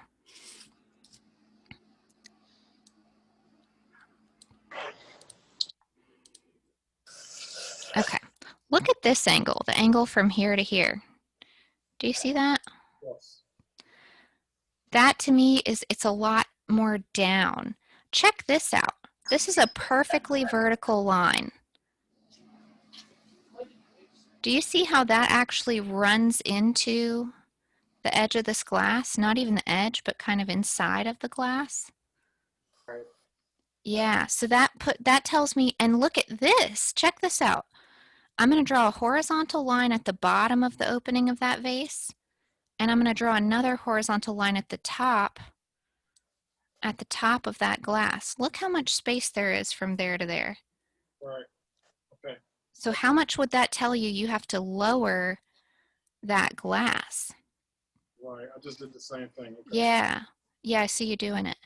And then look at down here, you know, the bottom of this vase.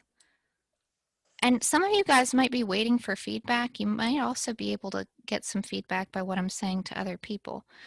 Look at that line just as it goes across, how, you know, the bottom of this glass is that far down from the bottom of the vase.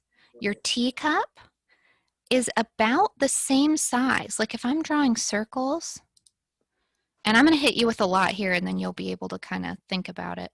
But look at the opening of the teacup and look at the opening of the glass. They're pretty similar. Same size, okay. And it moves way over, doesn't it? It moves way over to the side. If I look at the inside edge of the teacup and I draw a line straight up, look at what I hit. I hit the inside of that neck of the vase. Okay. So if you go down from the vase, that tells you where that teacup can start. Start out here more. Yeah, and if you go up from the other side of the teacup, look, it's the farthest right thing on the page. Yeah, that's pretty bad. Sorry. It's not, no, it's not bad. It's just, this is what we're learning. This is what we're doing. Yeah. So can that keep you busy? Yeah. Oh yeah. Yeah. Shifting those things around, and you're good. You keep working on that, and you can look at those same kind of points with the box that you have and moving the box. You know, we had those skewers. I was using those skewers to check the angles for the box. But look at this, look at the angle I have on this box. Look at that angle. So those angles are very, very steep. So you can take one of those skewers that came in your kit, hold it up in front of you and get the exact angle you're seeing, you know, rather than just seeing what I have on the screen. Do it in real life. Grab that angle, bring it over to your paper, and see if you can kind of copy that. Okay? Thank you. All right. All right, thanks. And that starts that corner of the box. Where does that corner of the box line up with? The middle of this picture, even to the right of the middle. Do you see that? So this corner needs to be more. It needs to move way over. It needs to move like 2 inches to the right. When you get that teacup out of the way, you'll have room to move it over. Okay, so you can sketch right on top of that. Just, you can get your chamois and wipe out a little if you need to, but you can just draw right on top, leaving all of the old drawing there, and it will be beautiful to see the history of the drawing. All right. That's right. Okay, you got it.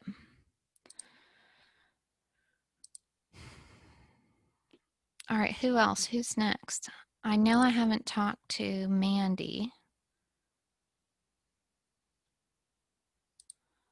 You don't really want to talk to me, do you? I'm not sure. We'll see how I feel after I do.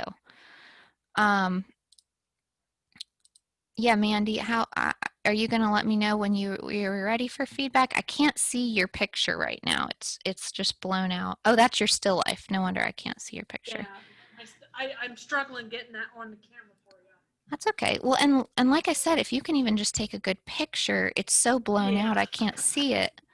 So I'll give you I'll give you a few minutes to take a good picture and then just let me know when you do. I can see your drawing just fine.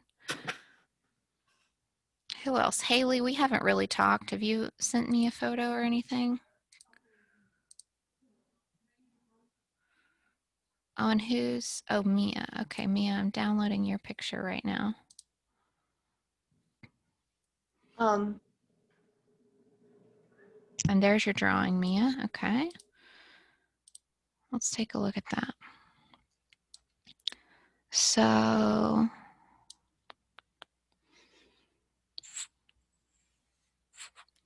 okay, yeah, I think the location you had for your cup, well, can you see my screen? How hard is it for you to see my screen? Okay. I can see it. Yeah. Okay, let me show you some stuff. I can tell the candle should be like a little smaller. Well, and what about how it is located next to this black cup? Like, look how high, look at the top of the cup to the top of the candle. You see that? Yeah. Now I lost I can't see your drawing. Oh, there's your drawing. Okay.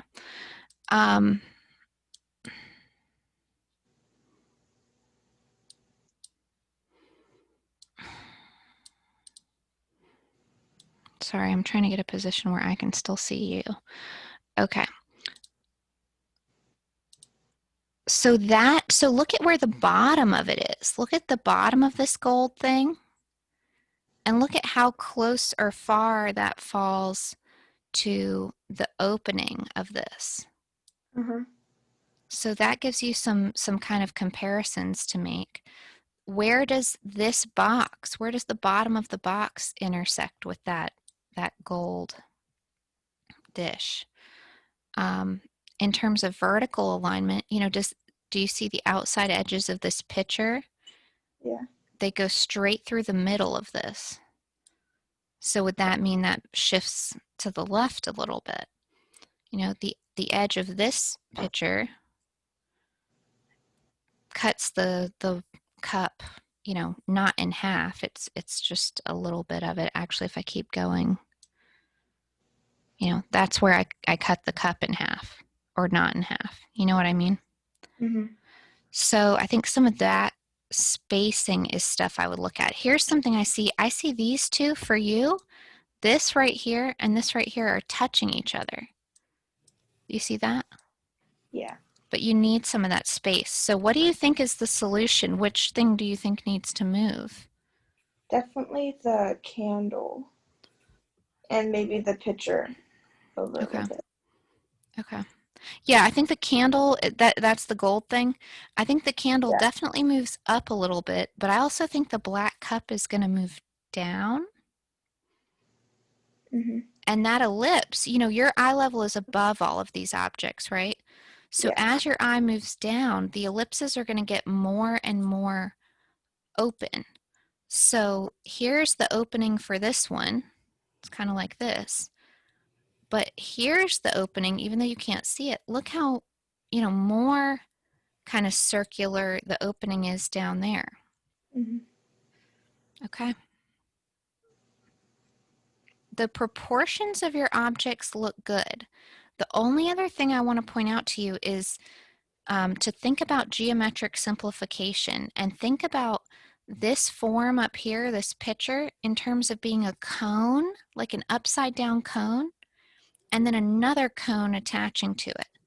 See how it intersects almost at like angles? I know they're not sharp, but you see how it's straight and then it's straight again?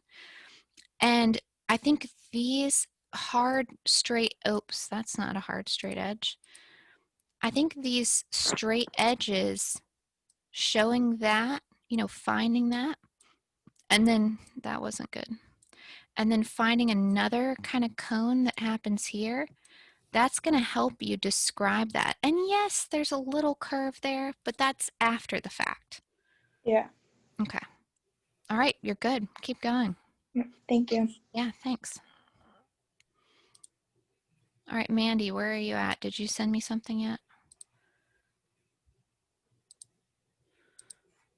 No, I've got KEW. Who's that? Oh, I'm recognizing this one.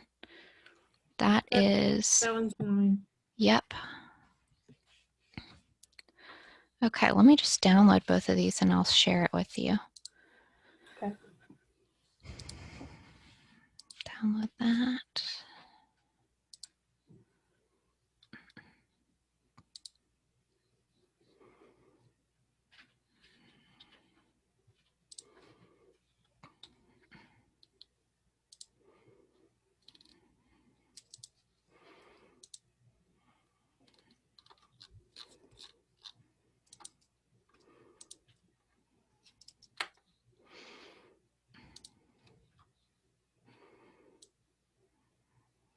Oh, and of course they're not.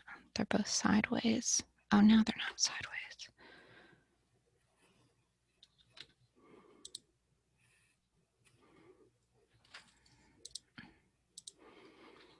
Okay, well, just one more second because it won't let me reorder them, or it won't let me turn them.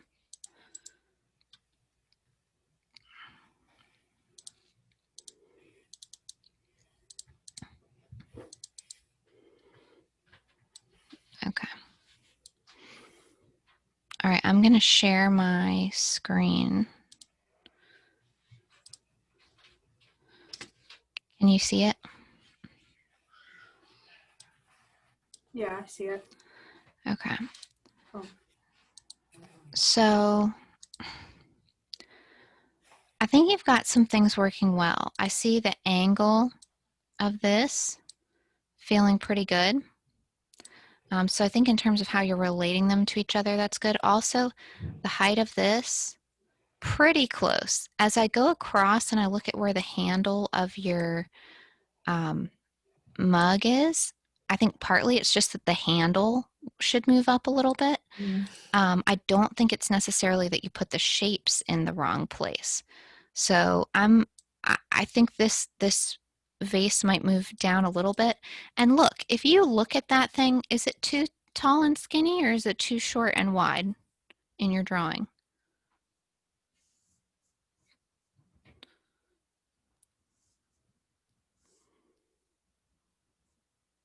Short If and anything, wide. it's too short and wide. So as you make it a little skinnier, you know, and here's a comparison I would make. I would look at something like how wide at its widest point, how wide is this? And how wide is the opening of the cup? You know, something like that, just for something to check it against. But anyway, I think it's a little too short and wide. So let's say you make that a little thinner.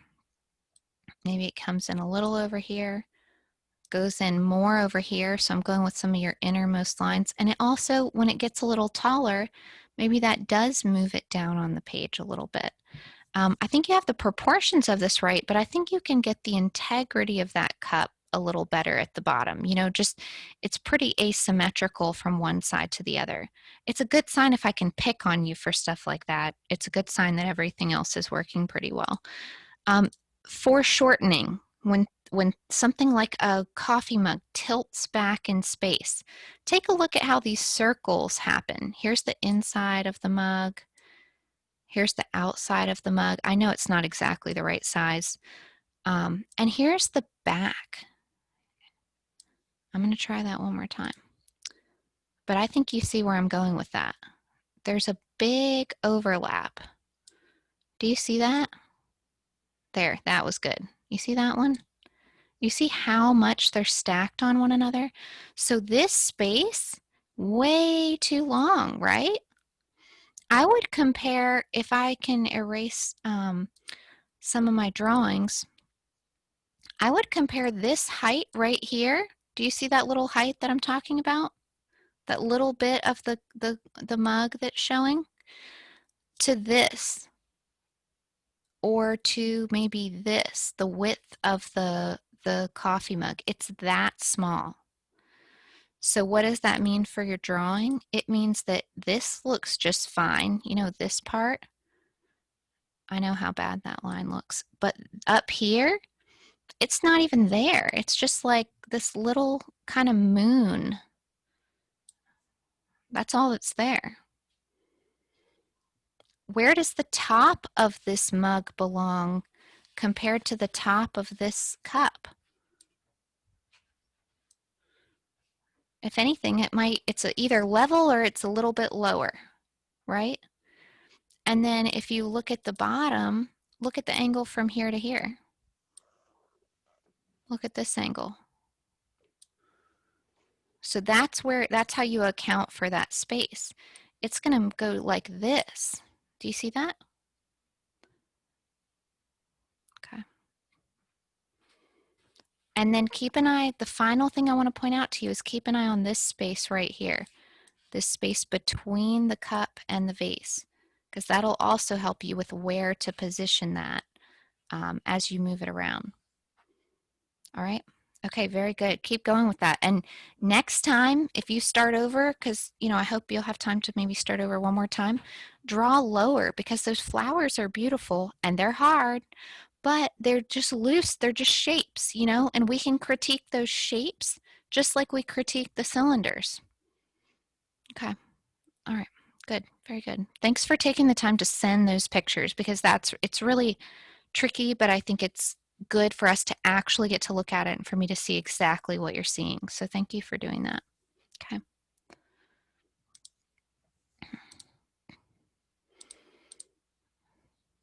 Resent you my still life. Okay, I see it, Mandy. Okay, and Mandy, let's get to your drawing. I can see your drawing.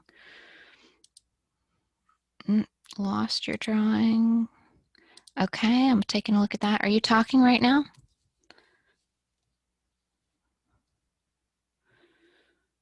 Hear me? Okay, yes, I can hear you. Everybody see, I'm struggling with this and this.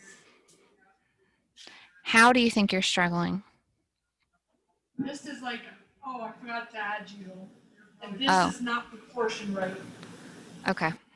Yeah. It's too big, right? Okay. I don't know. Is your wine bottle too skinny? My God. Oh, yeah. I'm on me.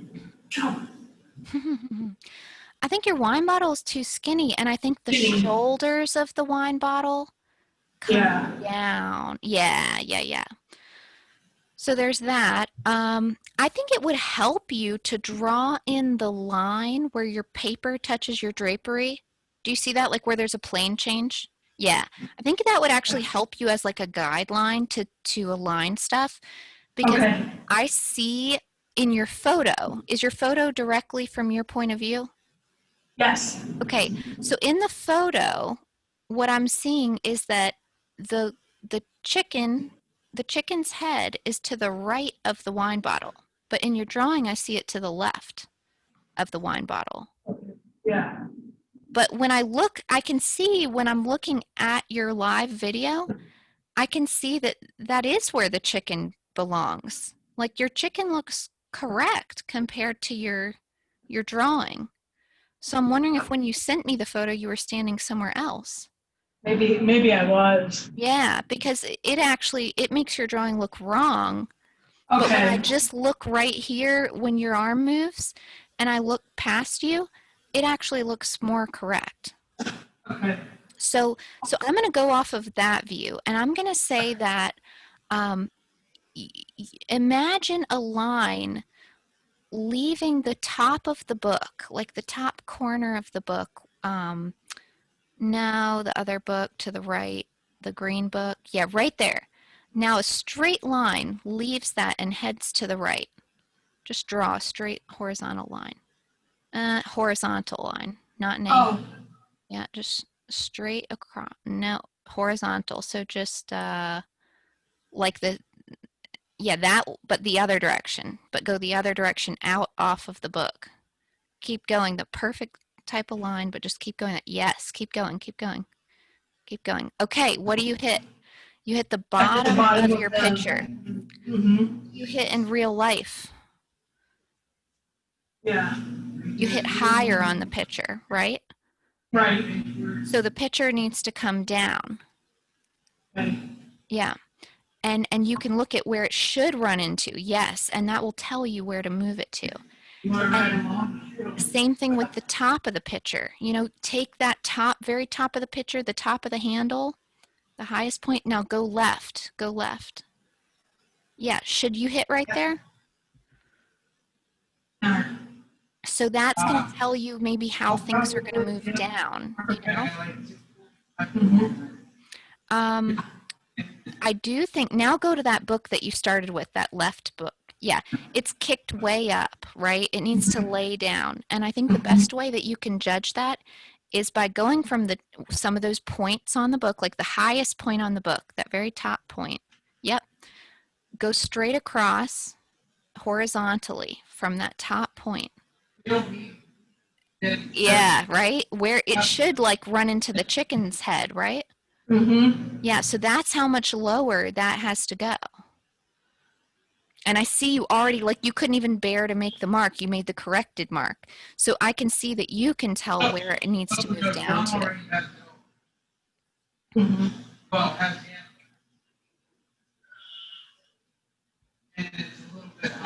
And do you have one of those skewers that you can match the angles? You can check the angles? I do. Yeah, I do. 'cause, yeah, the angle you made is actually more severe than what it's going to be. Yeah, so hold that skewer up at your easel, not up at your drawing, up at the actual book. Hold the skewer up at the book to the real book and hold it flat, like straight, like it's pressed against a piece of glass, like you're standing in the window, and then rotate it like the hands of a clock until it matches the angle, one of the angles of the book. Now, block your hand and swing over. Yeah, yeah. Yep. So that gives you kind of a reference. Yes, that's better, don't you think? Yes. So between checking the angles, but also looking at the corners of the book and jumping your eye across to see where they line up with the other things. You know, I asked you where the book was relative to the chicken's head, but where is it relative to that picture on the other side? Like what part of the picture does the top and bottom most part of that book line up with? Do you know what I'm saying? Yeah, yeah. Okay. Okay, so can you work with Thank that you. for a little bit? Yeah. Yep. All right, great. I'm glad I got to see that stuff. Okay, Jerry. Jerry, I did you sent send? another image because I Yeah. feel like the other one might have been a little off, so I just Okay. made it a little higher because I felt like I'm actually higher than what that's shown. Okay. So this is my second drawing. If you want to review it Yeah. or tell me what Oh, I'm just finding. Okay, there you are. I do know, the scaling needs a little. Having a little Okay, trouble but I can with. see you thinking about it so much more now. Like I can see you thinking about those angles so much more. So the bowls look a lot better. I think you should compare the width of the bowl to the width of the plate. Like, do you have one of those skewers that you could actually like kind of? I don't. Oh, you didn't get the kit yet?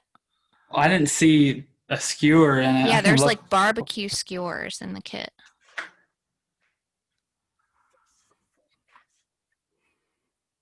I have it. I don't know which camera Yeah, you're looking at. there you but- go. I have your easel. I'm looking at your easel. So hold that up in front of you and kind of line the point up and your thumb up where you're sort of measuring the width of the bowl.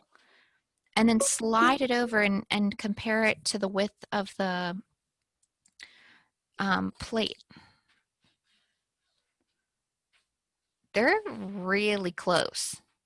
Yeah, they're like almost the Almost same. the same. The Almost the plate's a teensy bit bigger. So yours don't look almost the same. It's easy to tell the difference. So that tells me those two need to get closer in size. I think your plate is better, but it still feels kind of like a hot dog, not like a You know what I mean? Not like an ellipse that, I don't want to say it should come to a point, but do you know what I mean? Like the sides of the ellipse should be more Should be sharper. sharper. Yeah. You know what I'm saying? Okay. Yeah. Do you think your apple is too skinny or too fat? I was trying to make it smaller than the bowl, Mhm. but now I did that and ended up feeling too skinny. Yeah, I agree. I agree. I think it needs to get wider. Maybe This that. is the outline of where I Mhm. had it. What do you I think think? I could just left it like that? I don't know if I'd leave it like that. I think actually, you know what I think? I think when you get your plate right, you'll feel more comfortable making it a little shorter and wider. Like I like how wide it was before, but I think lower, a little lower down on the page. Like I think it's not as tall. I'd keep the bottom where it is and I'd bring Because the I see the top down. stem. The Uh-huh. stem here is taller than the bowl. Yeah.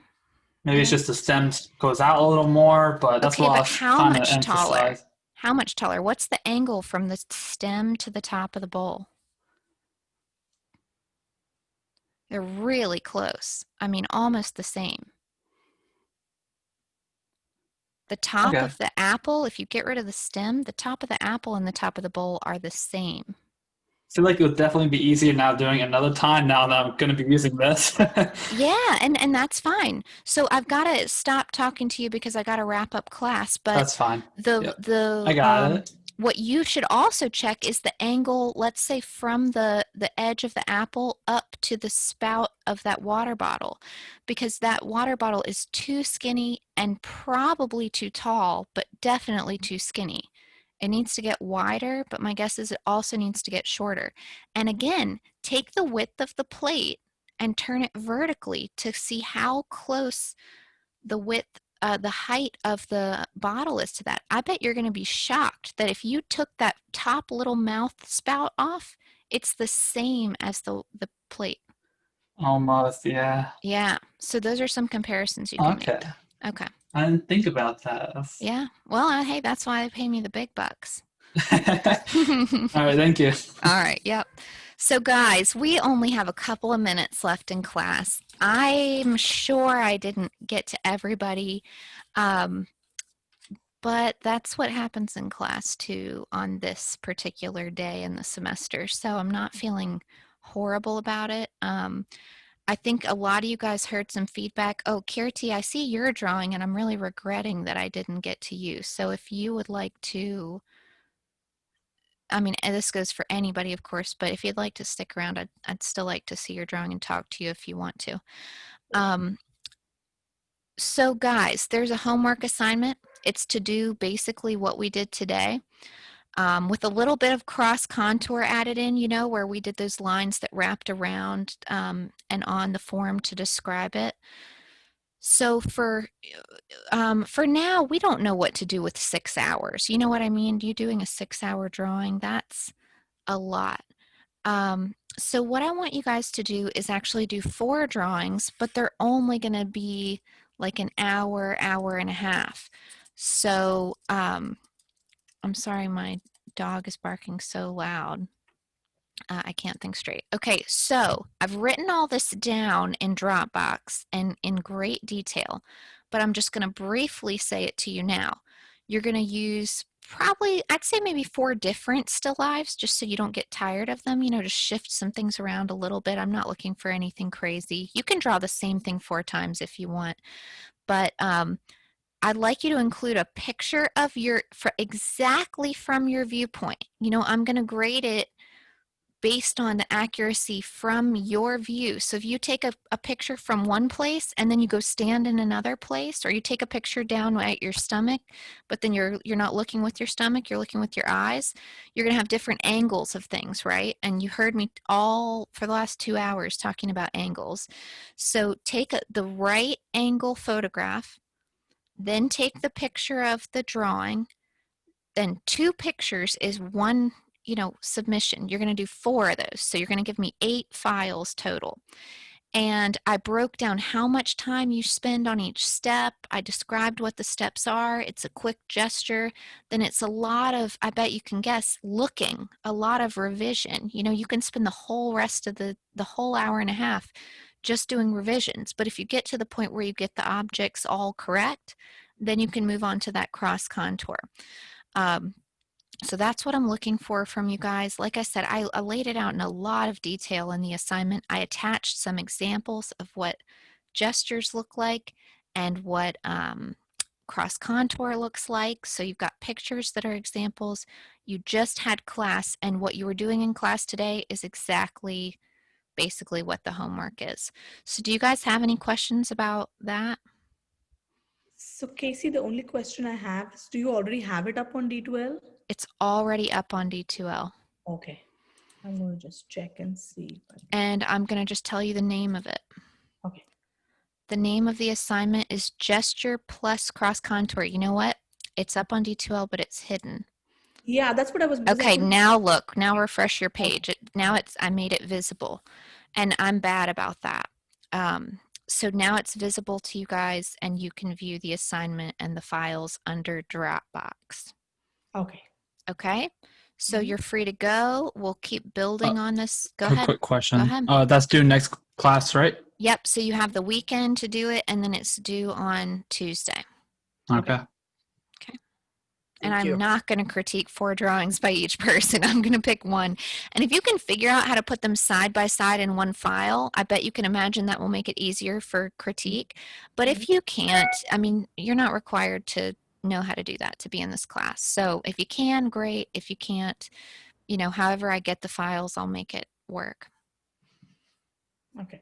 Any other questions? Anybody else need of last minute feedback? Or Christian, I know I didn't get to talk to you, and Haley, I know we didn't talk. So if you guys feel okay, you know, go. You're good. Go be free. Maybe you heard enough feedback for other people that you understand kind of where I'm going with things. But if you'd like some feedback, you know, I'm happy to give it. Yeah, if you want to just give me some quick feedback. I don't Absolutely. Want just whatever you think. Yeah, Kirti, I'd love that. So I see your drawing. I'm trying to see is your arrangement, did you send it to me? I sent it to you in your email.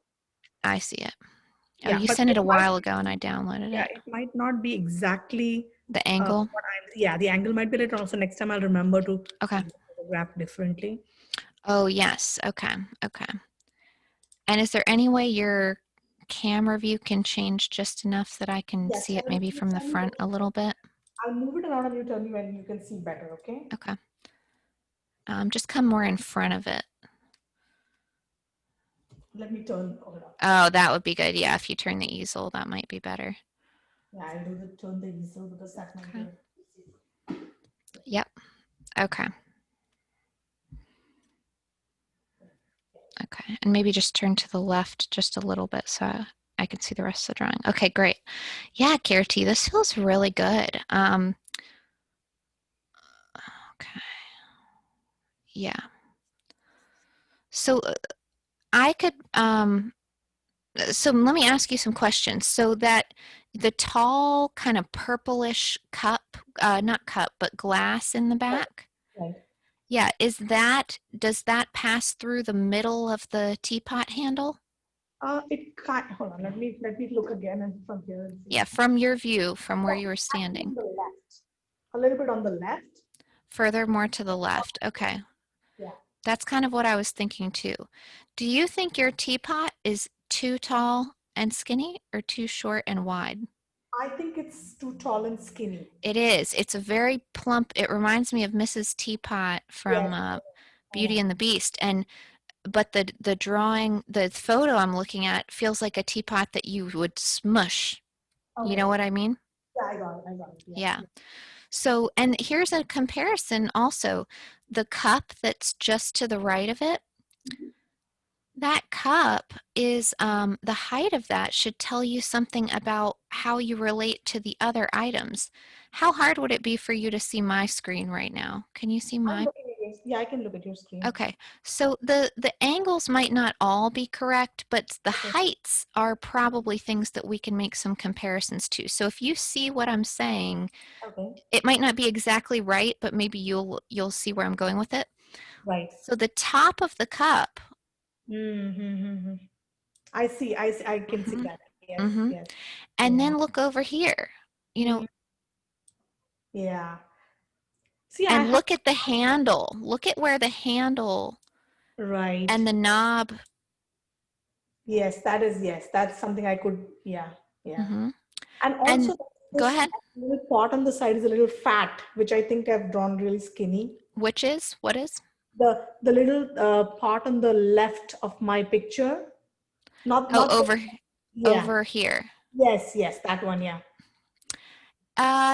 I can't see it in your camera view right now, so I can't really. I don't know if it's too skinny or if it's just really too small. Too small all the way around.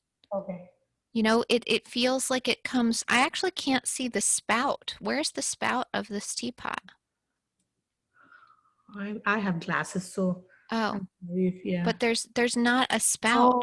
Oh, okay. I think this is the wrong picture that I sent you, because I had two pictures, one with the spout on this side. Oh, okay. Okay, I see what you're saying. That's yeah. okay. I can see the spout in the back there.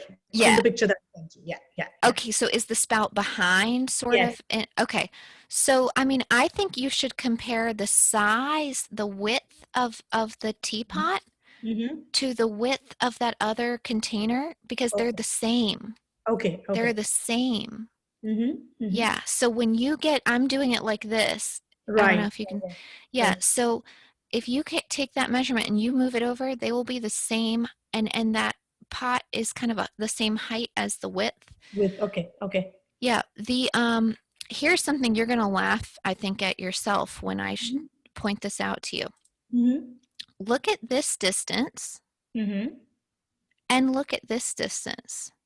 But look at your drawing. They're the same. Yes. I know. and it's wider. The foot is wider than the little lid. Yes. And it's probably the same as these ruffles. Yes. See that? Yeah. So those are some comparisons. So something to think about, right? I get it now. Yeah. And look at, this is the last thing I want to point out to you. Look at the angles here. Look at how wide it's still wide up here. Yes. Still And very wide. Yes, and I have a skinny, yeah. So those aren't things that, I'm pointing this out to everybody, and it's not, the point is not that I know what's wrong and you don't. The point is that you also see it. As soon as I show you, you also see it. So it's not a secret. It's just training your brain to be looking for those. So it probably feels like this, you know, but it's just showing you the things that you're going to be checking off. I'm almost done. That you're going to be checking off and thinking in your own head after we have this conversation a few times. Got it. Okay. All right. So I'll send you the more drawings over the week. Okay. Yeah, that sounds wonderful. And I love your still life. And I think that the drawing feels full and nice. And now it's just getting it right is the next thing. Yeah. But you're filling the page so nicely. Okay. All right. Okay. Right. Thank you. Okay. Bye, Kirti. Okay. You too. Bye. Hey, Joel. Okay. All right. Oh, you just muted. Okay. Let's take you off mute. Okay. I feel like I think I got better. Can you see it? Yeah, I'm looking. I'm just I'm trying to get it big enough that I can. Yeah. Okay. That's the old one that you were telling me about the angles, and I feel like I just need to get better at the drawing. But I'm learning as we go. I feel like that's. Yeah. Okay. Give me one more second to look. Sorry. Hold.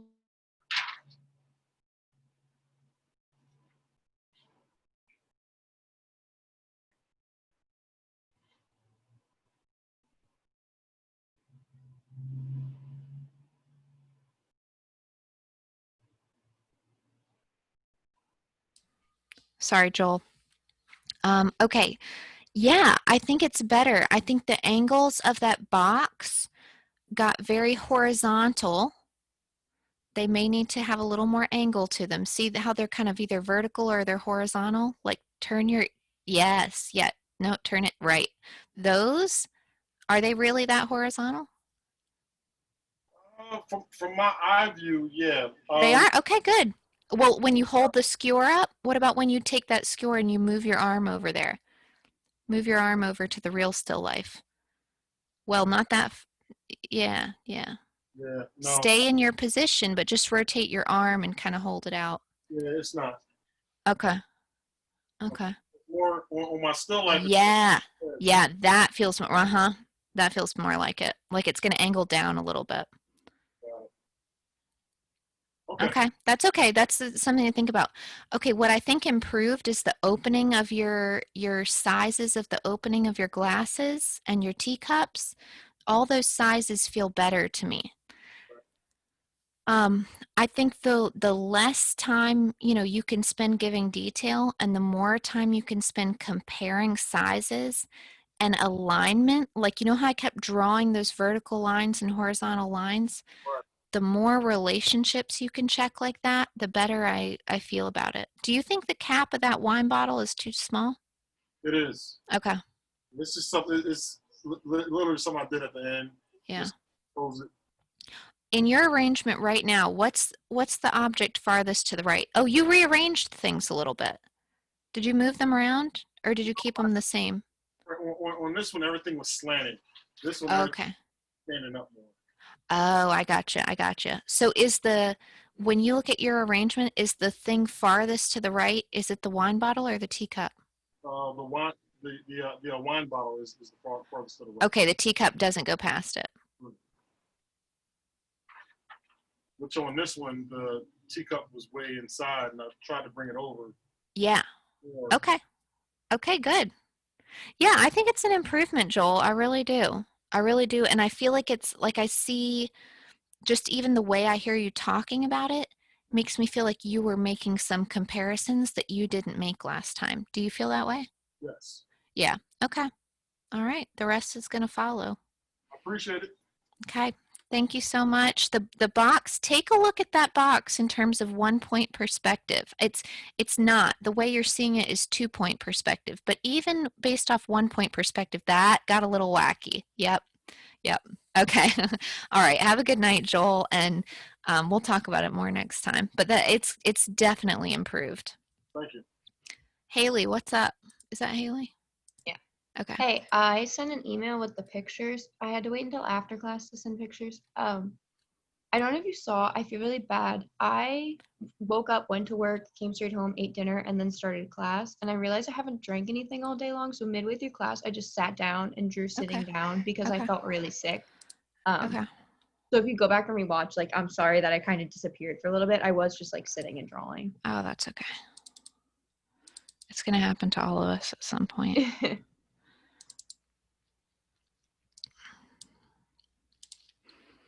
I think I sent the email through D2L. I got it on my regular email. Your HRF. Okay. I wasn't sure how it all worked. I'm still That's confused okay. about Well, the whole... it still goes to my email even if you send it on D2L. Mm-hmm. Okay. Can you see it? Yeah. Okay. So sitting down, the biggest problem with going from standing to sitting is it changes your angle. So you've got those things to kind of grapple with and maybe make changes to. So there's just a little bit of a curve into this wine glass that I think instead, kind of curves out. Oh, yeah. Yeah, I think the opening of this is a little bigger than what you have when I look at the picture. Look at the angle relationship from the corner of the wine glass to the corner of the bottle. Yeah. Usually people try to put it in a straight line and I have to tell them, no, there's more of an angle. But yours actually does have, less of an angle and you gave it a little more of an angle. Yeah, it's too far back. And then I think I distorted the height of it because of the fact that I put it too far back in perspective, but then tried to keep it short, I guess, in a way. Like I tried to keep it around the same size of the neck, but it's not around the same size of the base of the bottle. So then Now, pushed yeah, and together. so take a look at the width of the neck. Is the width of the neck too skinny or too wide? I think it's a little too skinny. It's too skinny. And how about the length of the neck? Too tall or too short? Too tall. Yeah, it's too long. So I don't know if that means this comes down and more of it's just the cork up here. I don't know if the whole thing needs to get shorter. I see where the angle of this is changing, and you have that about right, you know, relative to the wine glass at least. And you probably have this a little too tall. You know, just the glass part